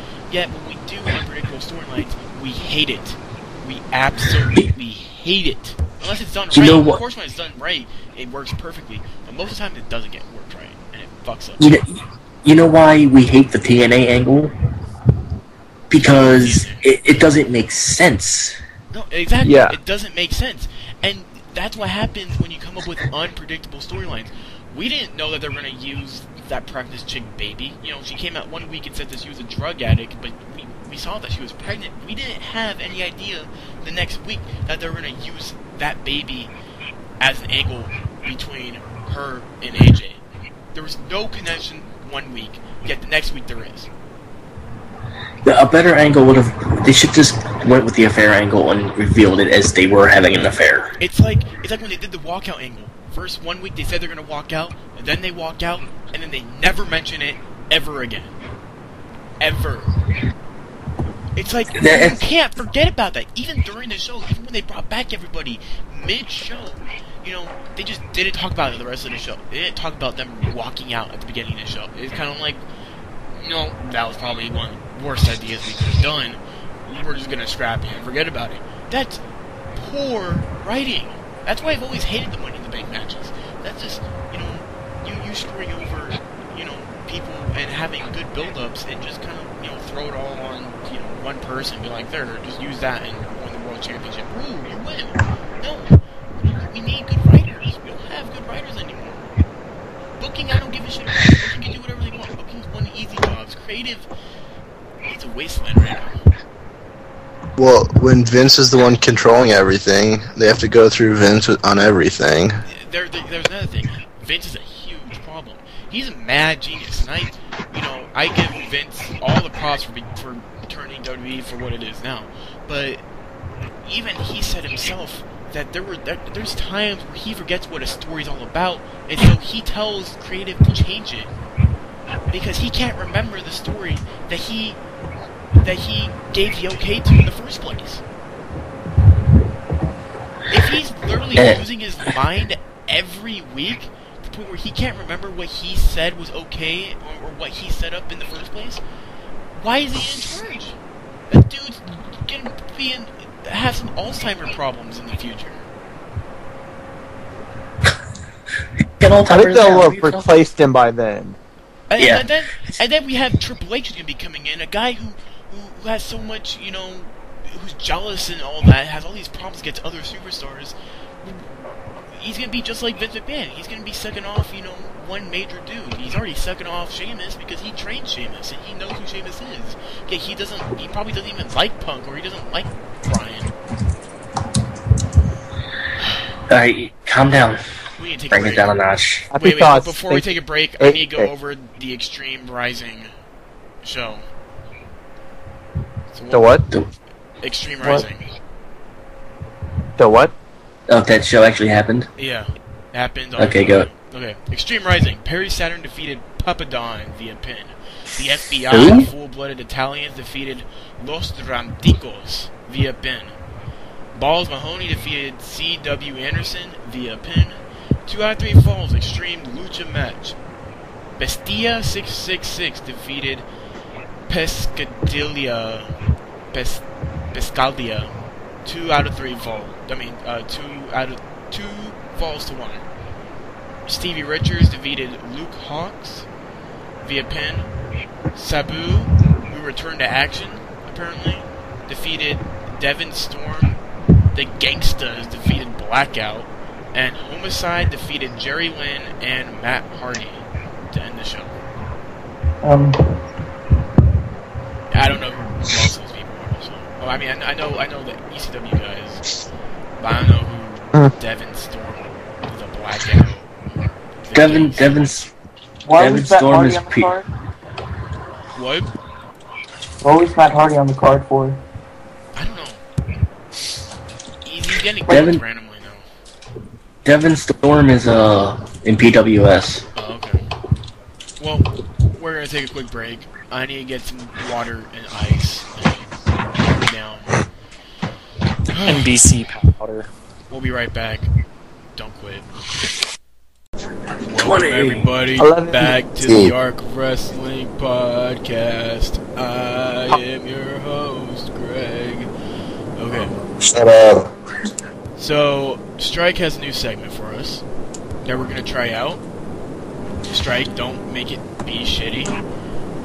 Go. Introduce your segment and we'll We'll see how it goes. Basically, what I'm calling it is the best and worst. I got a list of items here, ranging from events to appearances, things like that. And there's a listed best for that item and a listed worst of that item. Now, I'm going to say each one, and if anybody has a problem with it or if they agree with it, they can replace it or support it. So let me pull a random one here. And, alright, I guess it'll be this one. Tattoos. Well, you want me to start off with the WrestleMania main event? Sure, start out with a good one. Yeah.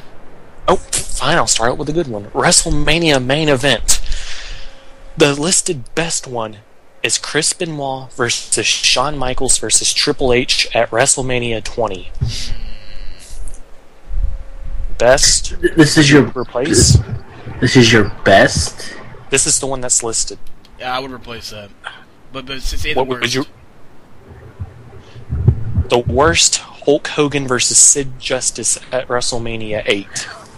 I'm gonna go first. Can I go first? Okay. Yeah. Mike's like, me. I would replace. Little schoolgirl. I would replace the triple threat with Kurt Angle, Brock Lesnar. That's a good one, but I wouldn't say that. No. Well, in terms of title matches, if it was the best of all time, maybe Undertaker and Shawn Michaels. But I don't want to be too obvious with this. My worst, I would also change it as well. Wait, what was the worst? The worst. He said the worst was Hogan Sid. Remember, this is main events. The main events. My worst would have to be Randy Orton Triple H. No, a tie between Randy Orton Triple H and John Cena Triple H. Those would be my worst. All right, go. Does somebody else want to go?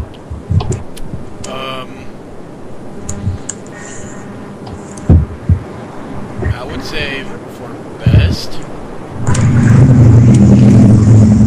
Hold on, a motorcycle just drove right through the show. Yeah, I just heard that too. Yeah. Well, because I went to go look at the WrestleMania links, and something threw me off. It said for WrestleMania 1, the main event was Hornswoggle and Chuck Norris versus MM Champ and Skeleton. I love it. This looks like an awesome main event. This is for WrestleMania 1, and it threw. Look, I'll copy in the chat. It just threw me off, and I kept on staring at it for a long time, and I didn't know what it meant. Yeah. It's wiki Book edits. that match. Book that match. I think it's wiki edits. I think you could say, and it wasn't. You could say it wasn't the best match of the night, and obviously it wasn't best in match at night. But it is a match that we go back to constantly, and I think it should be considered one of the best, if not the best. But is it a main event? Hogan versus Andre. Oh yeah. How many times, there's so many wrestlers who were so influenced by that match alone that it should be considered one of the best. Even Edge himself said, after seeing Hogan slam Andre, he was just like hypnotized to be a wrestler. And there's so many wrestlers who are the same. Before we continue, if you guys hear anything in the background on my end, I am about to get nailed with thunderstorms. So, okay. If you guys are hearing noises in the back, it's the weather's getting kind of nasty. Gotcha. As for worst,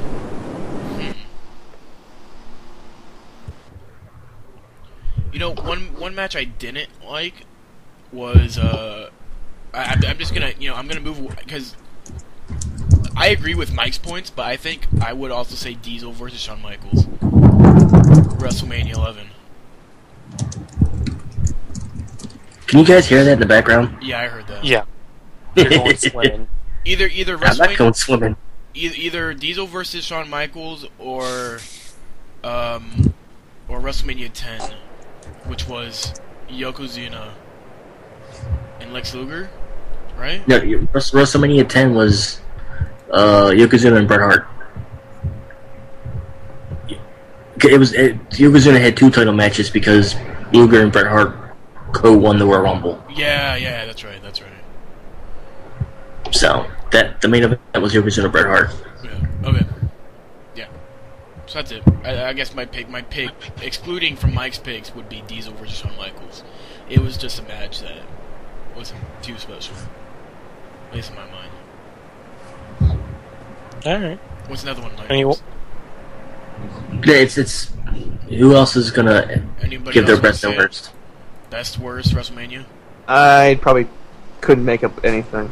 Yeah, I mean, I got one for the worst.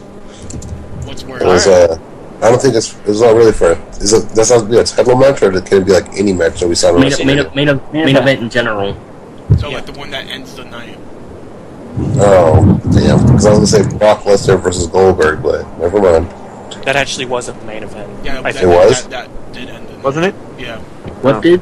Brock Lesnar Goldberg. No, it didn't. Yeah, it did. It didn't. Lesnar Goldberg didn't end the night. No, it didn't. Lesnar Goldberg was at WrestleMania 20. WrestleMania 20 was the triple threat. Oh yeah.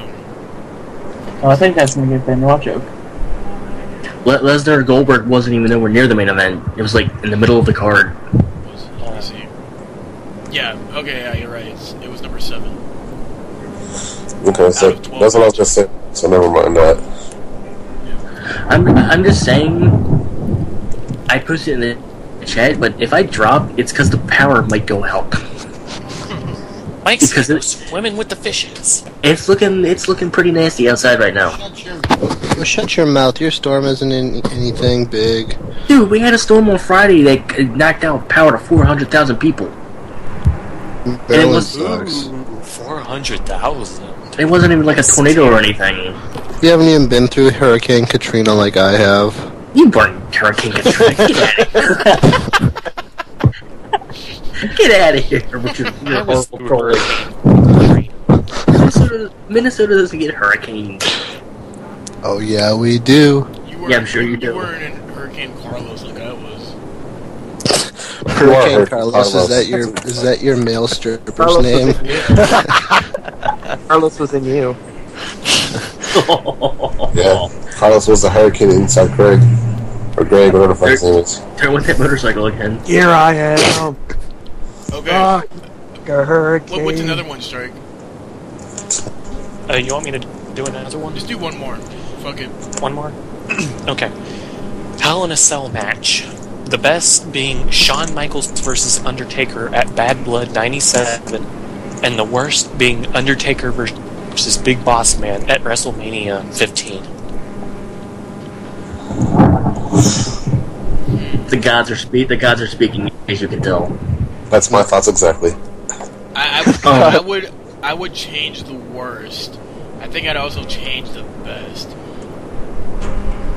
One of the worst, I think, what you could say is, fuck, what was it? It was at Bad Blood. Triple H versus Kevin Nash. Bad Blood 2003. Yeah, definitely. What would you replace the best with? I think best? Ooh, that's a hard one. One of them would have to be Undertaker versus Mankind. King of the Ring. Ooh. 98. That was the most memorable. Most memorable, and the one that I think gets, the same thing goes with when Hogan and Andre. It's one of those matches that we continue to see year after year after year after, it's even in the signature at the beginning of the show. Did that even start, though? What?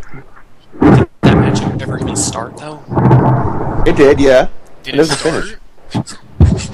Yeah. Because I remember, right off the bat, Mankind got through off the cell. No, they started the match. No, they started the match. Yeah. Oh. Because he also went straight through the top of the cage, and that's where he got pinned when he landed out into the ring. But I think for worse, either Triple H and Kevin Nash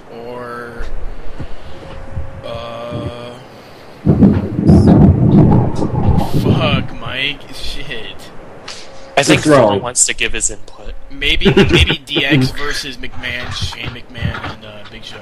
Chris Benoit's talking to us.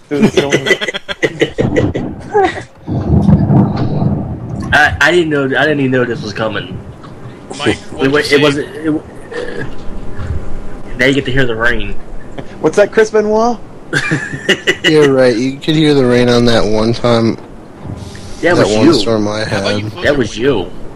Yeah, close the window. My window wasn't open. Oh. Shit. My air conditioning is on. My window was not open.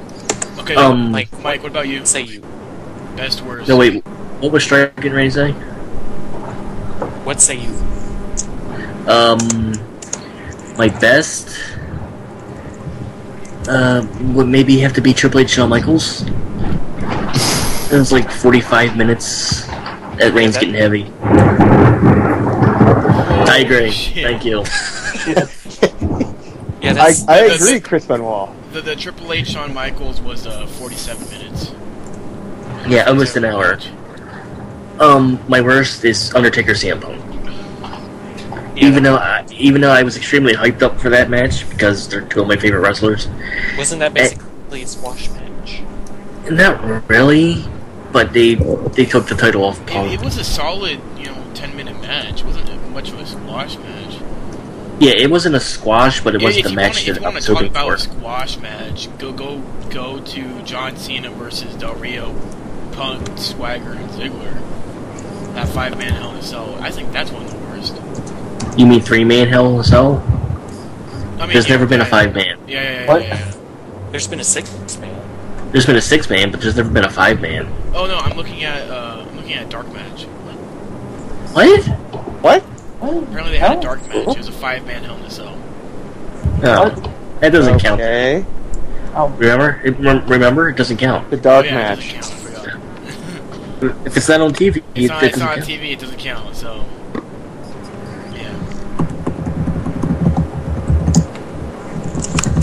Okay, I guess we're good. Got anything to say about this? I don't know. I can ask him.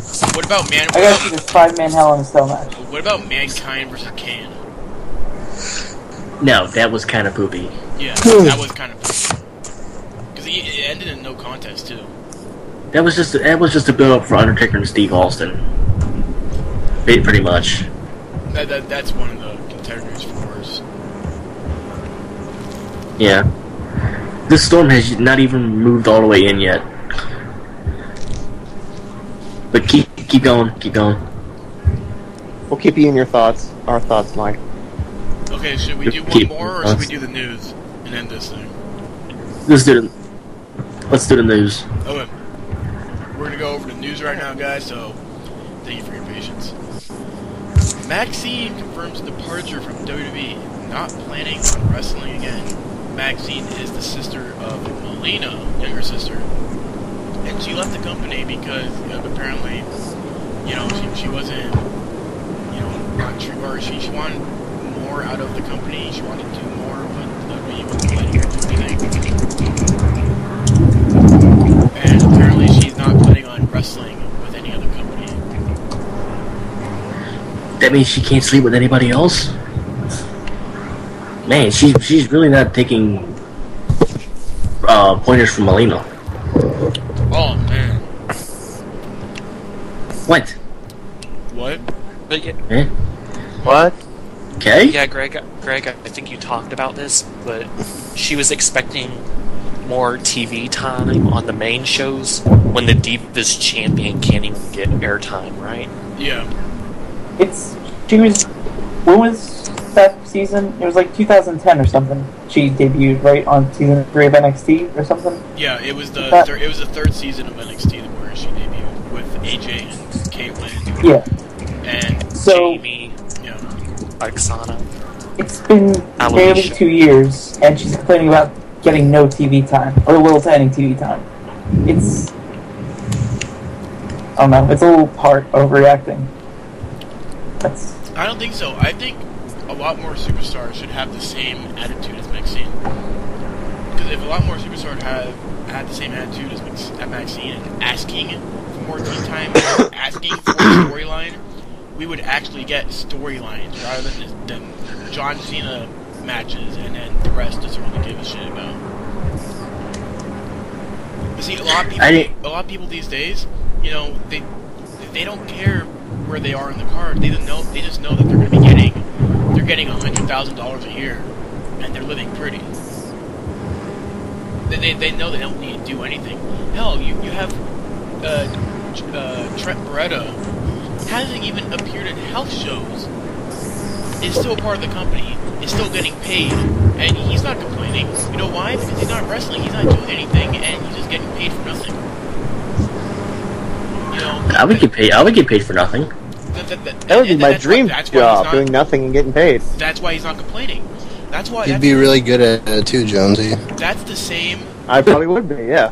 That's the same attitude that everybody else in this company has. No one is taking the initiative. The last person to take the fucking initiative to go do something was John Cena. Look what happened. He went straight up to the moon. So, you know, people are gonna have to start taking the initiative. You have Punk, who's the number 2 in the company, and he doesn't want to wrestle anymore. He was gonna even leave before they did that Punk angle, and WWE just threw money at him like crazy. Like, you know, I like Punk, but you know, he complained so much about, you know, getting injured and all that. When you have someone like Sheamus or someone like Cena who've had injuries like Punk had, but don't complain about it and just do what they have to do. I don't know either. I don't care about Maxine. Never did, never will. I don't think any of us did. Cody Rhodes filing protest with WWE board and quitting Twitter. WWE superstar Cody Rhodes said he is quitting Twitter after his 100th tweet. He is currently at 99, I think, right now. Cody added that he tried the Twitter thing out, it's just not for him. WWE website posted a video of Cody complaining after SmackDown when he and Ultimate failed to qualify for the Money in the Bank match against Santino Marella and Christian. Cody said that the Money in the Bank was his night to shine, and he officially filing a protest with the WWE Board of Directors. Yeah, he's going to get in. He will, probably. He'll be in Money in the Bank. Yeah, he will. No doubt about it.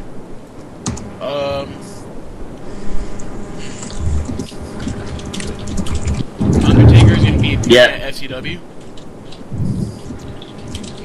He's gonna be where? Be what? At FCW. At the Dallas Bowl in Tampa, Florida, we'll be hosting a live FCW event on Wednesday, August 1st, with special guest The Undertaker.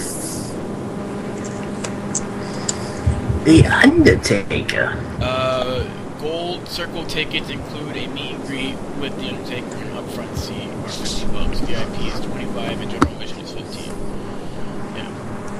So if you want to go meet The Undertaker and you live near Tampa, Florida, go to SCW. Strike, do it right now. Go meet The Undertaker.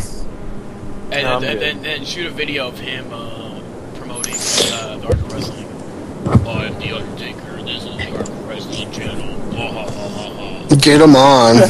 Wow. If he actually ever did that, we'd be shot up to the moon like tenfold. Would he even be able to do that? Oh yeah, they do it all the time.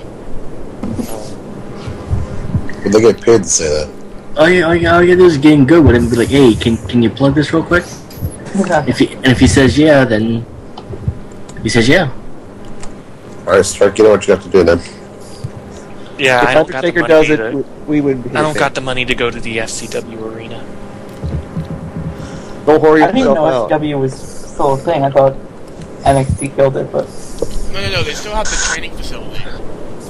FCW is turned into a training facility.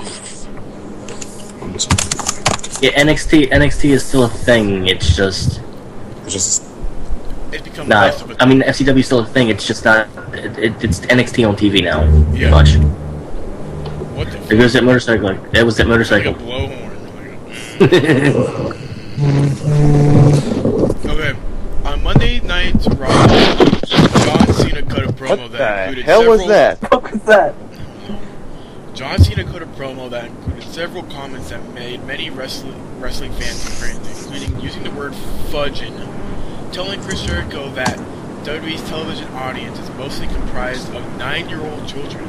It's worth noting that those comments by Cena were edited off the replay on WWE Raw that aired in English and Spanish channel Moon 2.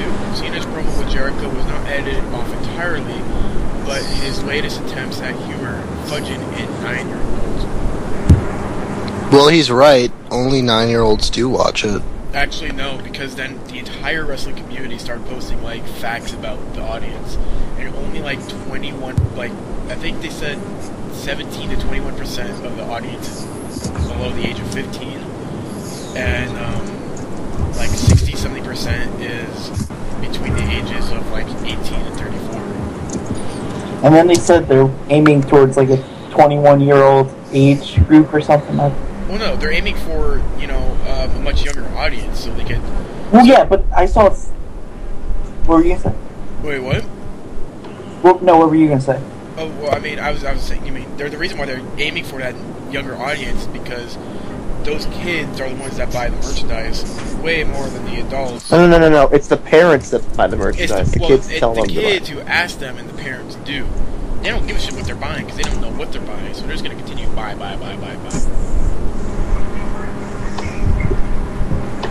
What?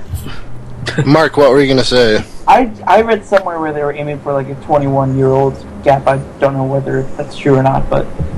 When have they... The last time they aimed for, like, an age group of 18 and above was, like, 2006. Yeah, well... When it did the DS angle and all that weird crap. Remember, like, that orgy scene where, like, Triple H and Candice are getting, like, oral sex? Remember his doing that barbecue thing? That was, like, kind of controversial when that came out. I don't remember that.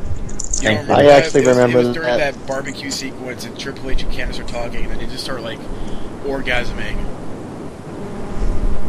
I don't remember that. Triple H, I don't remember that. Podcast? Like, grab it on a mustard can. We still doing a podcast? Yeah. Yes. Okay. Who said that? Why are we talking about frickin'... Hey, Strike, how about shut up? Oh, burn. Okay. You gonna take that from him? Let's move on, because Strike wants to go to bed. Does he? Yeah. He's getting a little cranky. Do you need your binky? DirecTV not interested. Word is that DirecTV, the same company I use for my TV, has no interest in carrying the WWE network, in which could knock about 30% of its potential revenue off. There's been talk that very few cable carriers are committing to paying a per subscriber rate for WWE Network, and which is what the company was counting on for profitability. The alternative is to be like HBO and Showtime and charge a subscription fee to customers. There's still no word on when the network will launch, but they cut a new commercial for it the past week that should begin airing soon. It's stupid. Why would you fucking air commercials about a network that you have no idea if it's gonna happen or not? Because he wants people to get excited. They want people to get excited for it. But what happens if it doesn't happen? Exactly. Then 3 months. This shit hits the wall. People are be like, "Where's our network that you promised?" And people were like, "You know, apparently these TV providers don't like us. Fuck it. WWE just needs to become its own TV provider. We just have like Stupid. 24 hours worth of shows dedicated to WWE. The superstars are gonna be overworked and they're all gonna quit, and then WWE's gonna go down the hill. You're right. Yep. Okay. Goldberg reportedly interested in wrestling Brock Lesnar. Again. Bill Goldberg, who last Hopefully it won't be as bad as the first time. Yeah.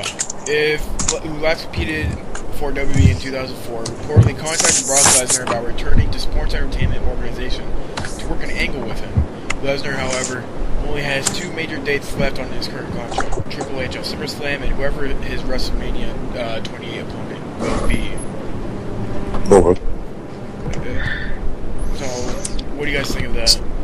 It's too bad Vince can't negotiate some more dates on there. They probably could. I wouldn't be surprised if they did. He could, but I don't think Lesnar wants to do it. Lesnar is barely there in the first place. Oh yeah, unless WWE wants to throw like an extra $3 million on him. They could easily do that in Survivor Series. Easily. They could, but I kind of want a Survivor Series pay-per-view that ends with a Survivor Series match. And that hasn't happened since when? 2005? Has it been 2005? When he did the Raw vs. SmackDown angle? Yeah. They're not gonna... no. No, it's not gonna happen unless it's part of a big angle. We could always dream, Mike. We could, but it's not. Dreams that die very quickly. Like I said earlier in the show, Charlie Sheen has a role on the Raw's 1000th episode. He is... Yay! the social media ambassador. Yeah. He does have like 10 million followers on Twitter. Winning! So here's the thing. Smart move, you know. You have Charlie Sheen, who does all that winning and all that. Do you really want him in charge of tweeting about Raw? Yeah, he's awesome. Everyone here has when you're trying to, you know, tailor to a much younger audience. He's just gonna promote his own show that's coming on FX. Oh, I don't see why it's a big deal. He may have like a mental breakdown, like during Raw, and just be like, "Fuck this shit! Why did I sign up for this crap?" And just like, he's been off cocaine for like. He quit doing drugs. He got sober again. He's not crazy Sheen anymore. He's normal Sheen, friendly. No, it must have been like a kind of slow news week for this. Nobody really cares about Charlie WWE Sheen. announces a new television show to air Wednesdays on broadcast TV. WWE's new show called WWE Main Event will debut on October 3rd, 2012. It features WWE superstars and divas from the rosters of Monday Night Raw and Friday Night SmackDown. The new show will be available in 100 million U.S. television households on ION Television, the top-rated general entertainment network, which features a broad mix of critically acclaimed series, movies, and original programming. AKA a channel nobody watches. AKA Isn't it just superstars with a fancy name? Yeah. Yes. That's what it's going to turn out to. Remember, the first episode of Superstars had like The Undertaker and John Cena, and then it slowly, week by week, it became a jobber show. Well, and what this WWE main event is supposed to be, it's supposed to carry on. It's supposed to give WWE more time to write storylines, make like an extra hour or two for them to write storylines, even though they already have Raw going to an extra hour on July 23rd. So they're gonna have like 5 This is hours what they storyline for Raw. It's kind of ridiculous. They should have put NXT on TV. Yeah, that's what they should have done. But instead, we get this main event show that nobody's gonna care about in a week. Yeah. Nobody's gonna really care about. I don't even care about it now. I mean, yeah, right. Look at what WWE Superstars got the first episode. I think you got like a 1.8, even with Undertaker and John Cena on, and then they just went, you know what, we're just gonna drop it, and then we did. But to me, like, I think Undertaker faced Matt Hardy on the first episode. We did. That was the main event. That was such a stupid matchup. What did we get? The main event was Undertaker versus Matt Hardy. Yeah, because it was supposed to show that you could expect anything. You're gonna have John Cena versus Heath Slater, or you're gonna have Randy Orton versus I don't fucking know, Brodus Clay. You know, it was for them to show, you know, what to expect. All these random and crazy matches, and you know, just kind of went downhill. But this is supposed to carry on feuds and storylines from Raw and SmackDown, and kind of give them an extra hour or so to come up with a new storyline. Yeah. Just watching the Raw recaps. Yeah, Vince McMahon banning small city names is one another stupid Vince McMahon banning shit. Vince McMahon issued a directive Monday night not to mention Fort Wayne, Indiana during the Raw Super Show telecast. The WWE chairman and CEO feels that if the show's host city does not sound big league enough, it will not be mentioned on television. He made the same call for the July 25th SmackDown in Columbia, South Carolina. I just want to say, that's the dumbest thing I ever heard in my life. Yeah. Like, hey guys, we're not going to announce your city because it's not that important. Like, what? Which makes me think, like, what does that do to the other cities? Like, are they not going to get Raw anymore? I mean, like, are they not going to get, like, a live, are they not going to go to that city anymore because they're too small? Are they only going to go to big name cities? It's kind of stupid. They're probably going to go to, like, big name cities and it's going to be gay. It's going to be, like, extremely gay. Yeah, they're never going to go to Maryland again. And then they're going to get, like, intersected. Or Minnesota. Wyoming doesn't even get one right now. No, so wait. Johnny doesn't live in Wyoming. He lives in, like, Washington or Iowa or something like that, right? You're an idiot. Please stop talking. Hey, Strike. Strike, you should get this on track. Come on, Strike. You're supposed to be serious. On track? Okay. I don't know what you're talking about. He fell asleep. WWE Studios signs for a Halle Berry movie. WWE Studios has signed to co-produce and co-finance the thriller movie The Hive, starring Halle Berry and Abigail Breslin. Halle Berry? What? Halle Berry? Halle, whatever. The Hive is the story of an emergency call center operator, Barry Halle Berry, who... This must be a terrible news week if we're doing this. The Hive is the story of an emergency call center operator who takes a call from a teenage girl who has been abducted and locked in the trunk of a car. The film began shooting this summer in Los Angeles. And then we end with Kenny Dykstra coming out saying that Cena cheated on his wife. And then people thought that he was talking about Victoria, and apparently he apologized to Victoria, saying that he wasn't implicating that it was you. So maybe he could have cheated on Liz Barbour with Tori Wilson, maybe. I think Kenny Dykstra came out that a jobber is backing up with Dykstra saying. Like, some dude that's been there, like, every once in a while is saying Cena was a ladies' man or something. Actually, honestly... There's been a couple WWE employees who've come out, I don't know who it was, I think they kept it confidential, but even a couple WWE employees came out and applauded Kenny Dykstra for, being the one to come out and say the truth. Yeah, but here's the thing.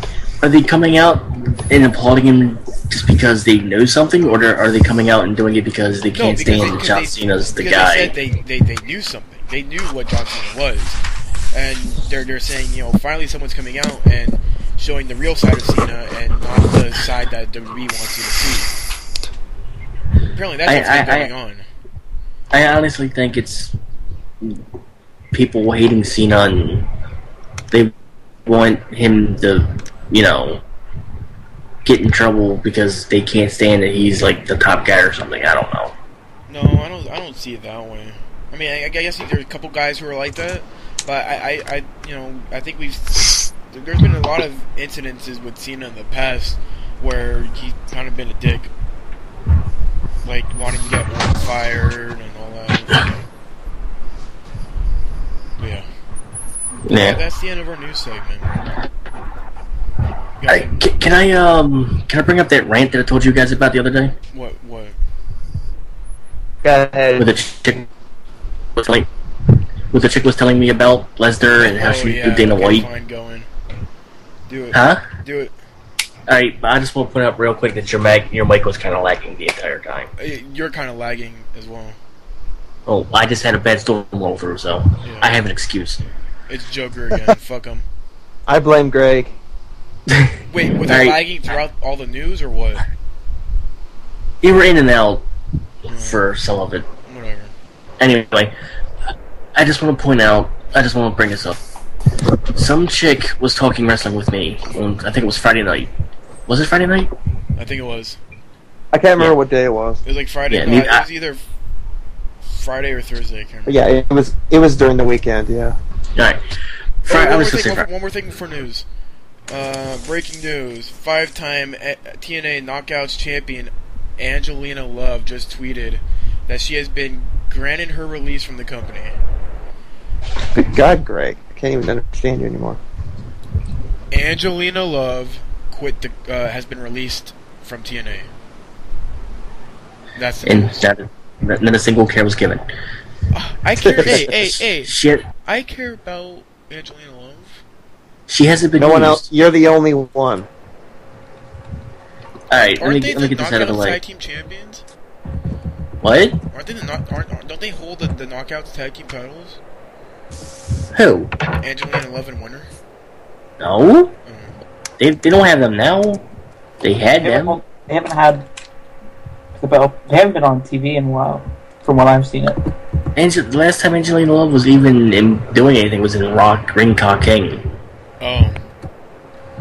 Anyway, I'm just gonna point this little rant out because this annoyed me a little bit. Friday night, I was talking to a female friend of mine on Skype about wrestling, and we were talking about the Brock Lesnar storyline, and this chick proceeded to tell me that the reason why Triple H was gone off of TV was because he had a legit tear in his shoulder, and that's why it was broken. Now then, nothing's been reported. Nobody's talked about Triple H having a legit tear in his arm. If he had a legit tear in his arm, he'd still be in a sling. She also brought to my attention that Brock Lesnar's contract is for 1.5 years. Even though it was reported, even though it was reported his contract was for like 35 dates. She also told me that Dana White and Vince McMahon are in cahoots with the Brock Lesnar Triple H storyline, which Dana White has come out and said he wants nothing to do with professional wrestling in an angle kind of way, which I believe the man, because that would go against his morals of having fake stuff blending in with actual reality. She claims to have Dana White personally on her Skype, which That's what makes me laugh the most, because we kept on telling you to have her get Dana White on the show for us. So you kept telling me to bring her in. Yeah, that's what you kept telling me to do, and I'm not. When you told us that she had Dana White, we told you to bring her in. I mean, to bring Dana White in. I'll get his Skype for next time. Okay. She told me that even if you're on a banned substance in the wellness policy, if a steroid gets banned, you're still allowed to take it, even if you have a prescription, even though it's on the banned substance list. So say Randy Orton has a legit prescription for anabolic steroids, even though it's on the banned list, he can still work. Let's say Orton got a prescription for heroin and just started fucking shooting that up. Yeah, he's not getting banned. Yeah, but heroin's on the ban list, but yet he's still legally allowed to take it. Yeah, I mean, she tried to say Rey Mysterio wasn't on steroids because he's a nice guy, and he had a medical reason to take it. But yet he's been busted twice. What else did she tell me? She told me that WWE has doctors at ringside for every match to check wrestlers to see if they have any kind of medical condition. I got a question. I got a question. That's what they call a referee. Yeah, but I got a question. When has a medical doctor ever checked a wrestler before a match? Never. So, she told me they checked that. You know when's the last time they did that? Back before Vince McMahon took control. Back when it was Vince McMahon Senior, when it was still considered a sport. She told me they do checks before matches to see if you're on steroids. They did that because they had to, because under the New Jersey law, they had to check all the wrestlers before a match of injuries and all that, because if he was injured, they weren't gonna risk paying his what should we call it, his medical bills. Yeah, but they don't do that anymore. Yeah, they don't do it anymore because it's been 50 years since that happened.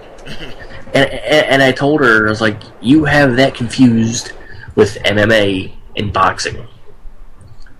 Because MMA and boxing have doctors that put the thing of the prevent you from bleeding. Yeah. Before the fights. WWE doctors have never ever done that. And I've been watching wrestling for 20 years. They have never ever done that, to my knowledge. I was getting irritated beyond repair. Then before I hung up on her, she started putting somebody on her cell phone. I could hear the phone ringing in the background. I was like, you know what? I gotta go. And then she proceeded to tell me that her friend was working a UFC event, commentating when the only two commentators in UFC are Mike Goldberg and Joe Rogan. And I honestly doubt some nobody off the street is replacing Mike Goldberg or Joe Rogan. Unless they can't show up for a fight. And I don't think UFC has a pay-per-view this weekend. I could be wrong, but I don't think they have one. That was a pretty cool story. I like it. It is. Do you like that? Yeah. Oh, we were having a hoot when he was telling us in the chat. It was so funny.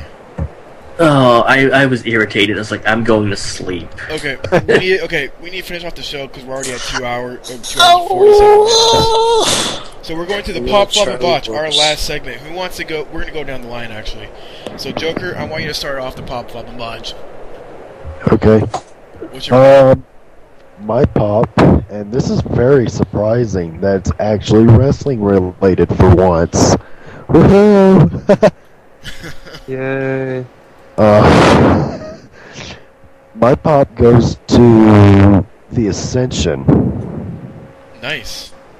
It seems that you're really impressed with them, though. That, especially for their match from this week's NXT, or last week's, whatever it was quite possibly the best match of the night. And I was just really impressed. Yeah. My flop... Huh. Well, for once I can't actually think of a flop. Goes to Greg. Just give it a fucking TNA. Okay. Or the WWE mid card, because that's what I'm gonna give him to. Okay, yeah, I'll give it to the mid card. And the botch, even though I didn't watch it, goes to TNA. Okay.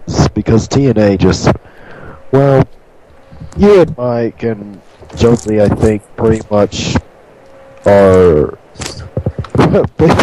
You all pretty much gave a good reason why it's a botch. Yeah. So, that's it. That's all I got. Okay. Strike, go. What's your pop, flop, and botch? My pop is David Otunga's Pose music. Oh my god. Yes! Oh my god, I was hoping someone would fucking mention that. He's pretty much he's pretty much taken on Chris Masters' gimmick. Except he's doing it much better. And that gimmick sucked. And David Otunga is doing so much better with it. And that gimmick sucked. Oh, Mike, you know you like that body. He's gonna start doing the Master Lock Challenge. Oh my god. Okay. The return of the Master Lock Challenge. I hope not. You know what? You know, they need to rehire Chris Masters for like one day and just have a 5-minute segment where all it is Chris Masters doing a pose contest against David Ozono. I hope Chris Masters destroys them. With mirrors surrounding them. So we could have like different views of all their muscles. Oh my god. That's gay. It is gay. Yeah. Okay, go on. My flop goes to Brian Wyatt because he injured himself in a house show. Who? Brian Wyatt, or whatever his name is. Bray Wyatt. Yeah. Bray Wyatt injured himself? Yeah, I posted like a house show results, and it said he went down early in the match, and he had to be taken out. Wait, I need it. When did you post it? Like yesterday, day before. Can you link it to me?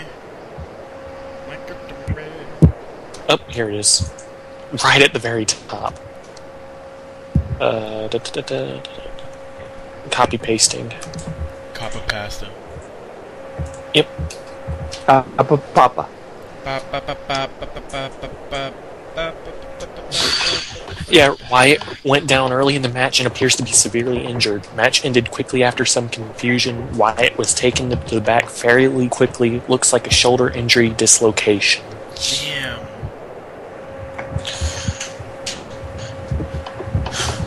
Oh well. I really like that intro. I really like that. This was the 29th. Oh, and Brad Maddox is this the is Jack the 29th. Briscoe 15 champion? I guess so. Okay, what's and your botch? My botch goes to Raw and SmackDown because NXT has a better intro than they do. Yep. I agree with you. Okay, Mike, pop a botch. My pop goes to Seth Rollins. My pop goes to Seth Rollins' entrance music. Alright. That stuff is amazing. My flop goes to Leo Kruger because he's boring. I hate you. Yeah. It's an amazing story, Greg. Just tell me more. Life goes on. Just go back and look at his stuff against Steve. I don't want to. And my botch is a tie between the idiot on Skype who knows Dana White and for AJ Styles having a bastard child. Here you go. Jimmy.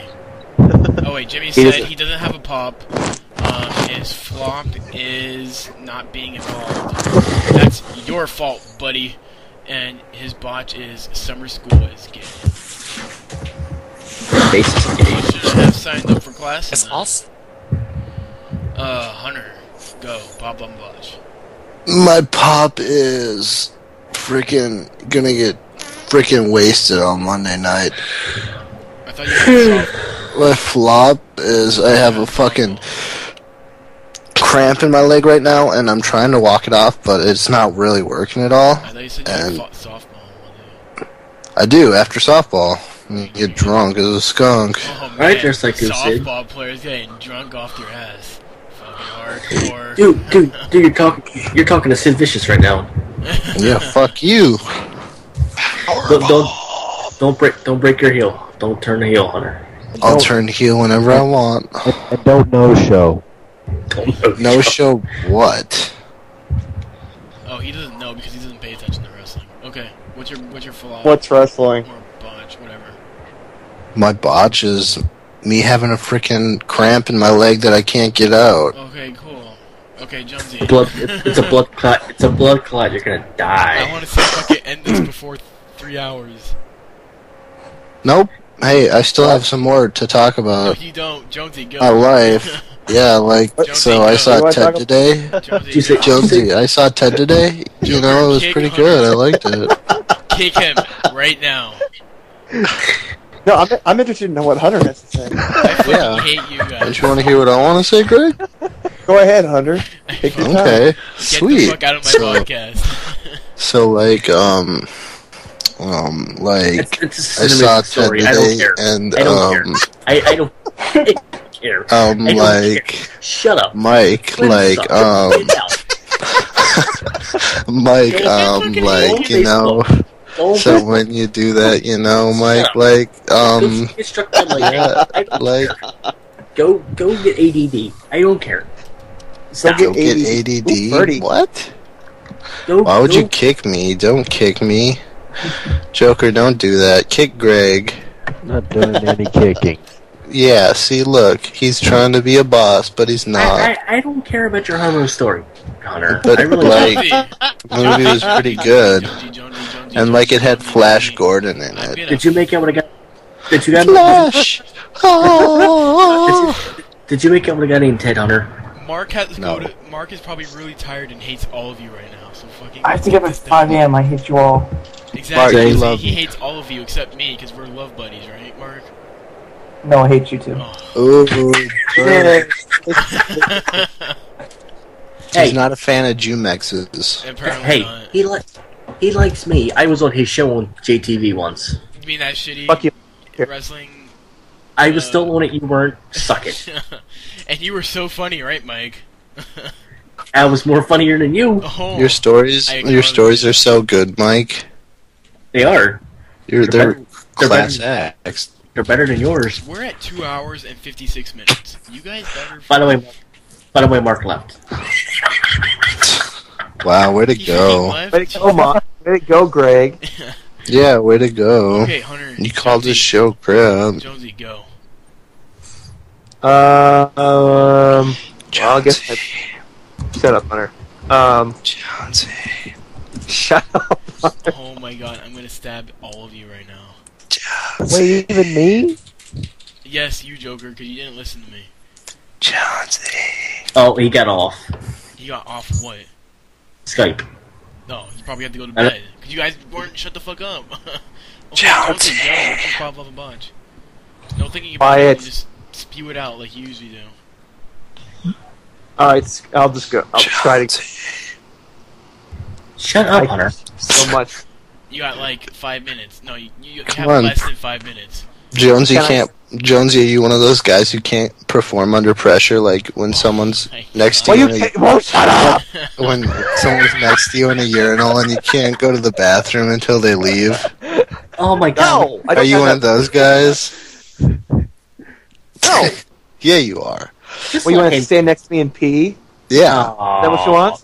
I do. Like son of a bitch. I hate you. We can go in the Metrodome trough together. Hunter, shut up. Let Jonesy do his thing, Joker. or I will kick you. No, Joker, you will kick him right now. You're not kicking anybody. Let him do his piece. Go, Jonesy. Let's see. My pop is that Rob will be in Denver on the 9th, and I'm almost interested in going. But you're from Wisconsin. Shut the fuck up. You're not any. Wait, you're nowhere close. My flop goes to Hunter. Aren't you closer to Everyone shut up. closer to Cheyenne than Denver? What? What? Okay, go on. Because that's the closest I could go. I don't think there's any other place I could go. Yeah, because they don't go to Wyoming, because Wyoming sucks. Shut up. Washington, I mean. Wisconsin. Nevada. Finish. He lives in Hawaii. There, he settled it. Oh, Right, man. Alaska. I don't know how you get to Denver from Hawaii. I live in Guam. I thought you lived in the Netherlands. You live in Texas. Thailand? Okay, we have 2 minutes. Okay, get this. Okay, and my botch, I'm gonna give it to TNA. Why didn't you give it to Greg? Okay.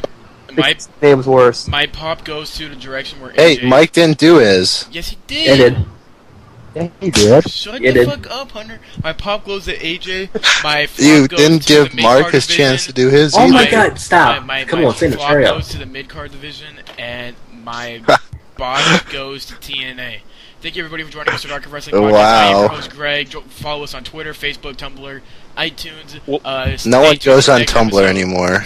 Stay tuned to the next episode. We'll keep everything updated. Watch us on Twitter. We'll keep you updated for live streams and everything. So follow us next time. Thank you for Mark. Thank you for Mark. Hey, why don't you take a breath before you talk? Go to the Turnbuckle Podcast. Listen to them. They're funny as hell. We'll see you next week. We love you.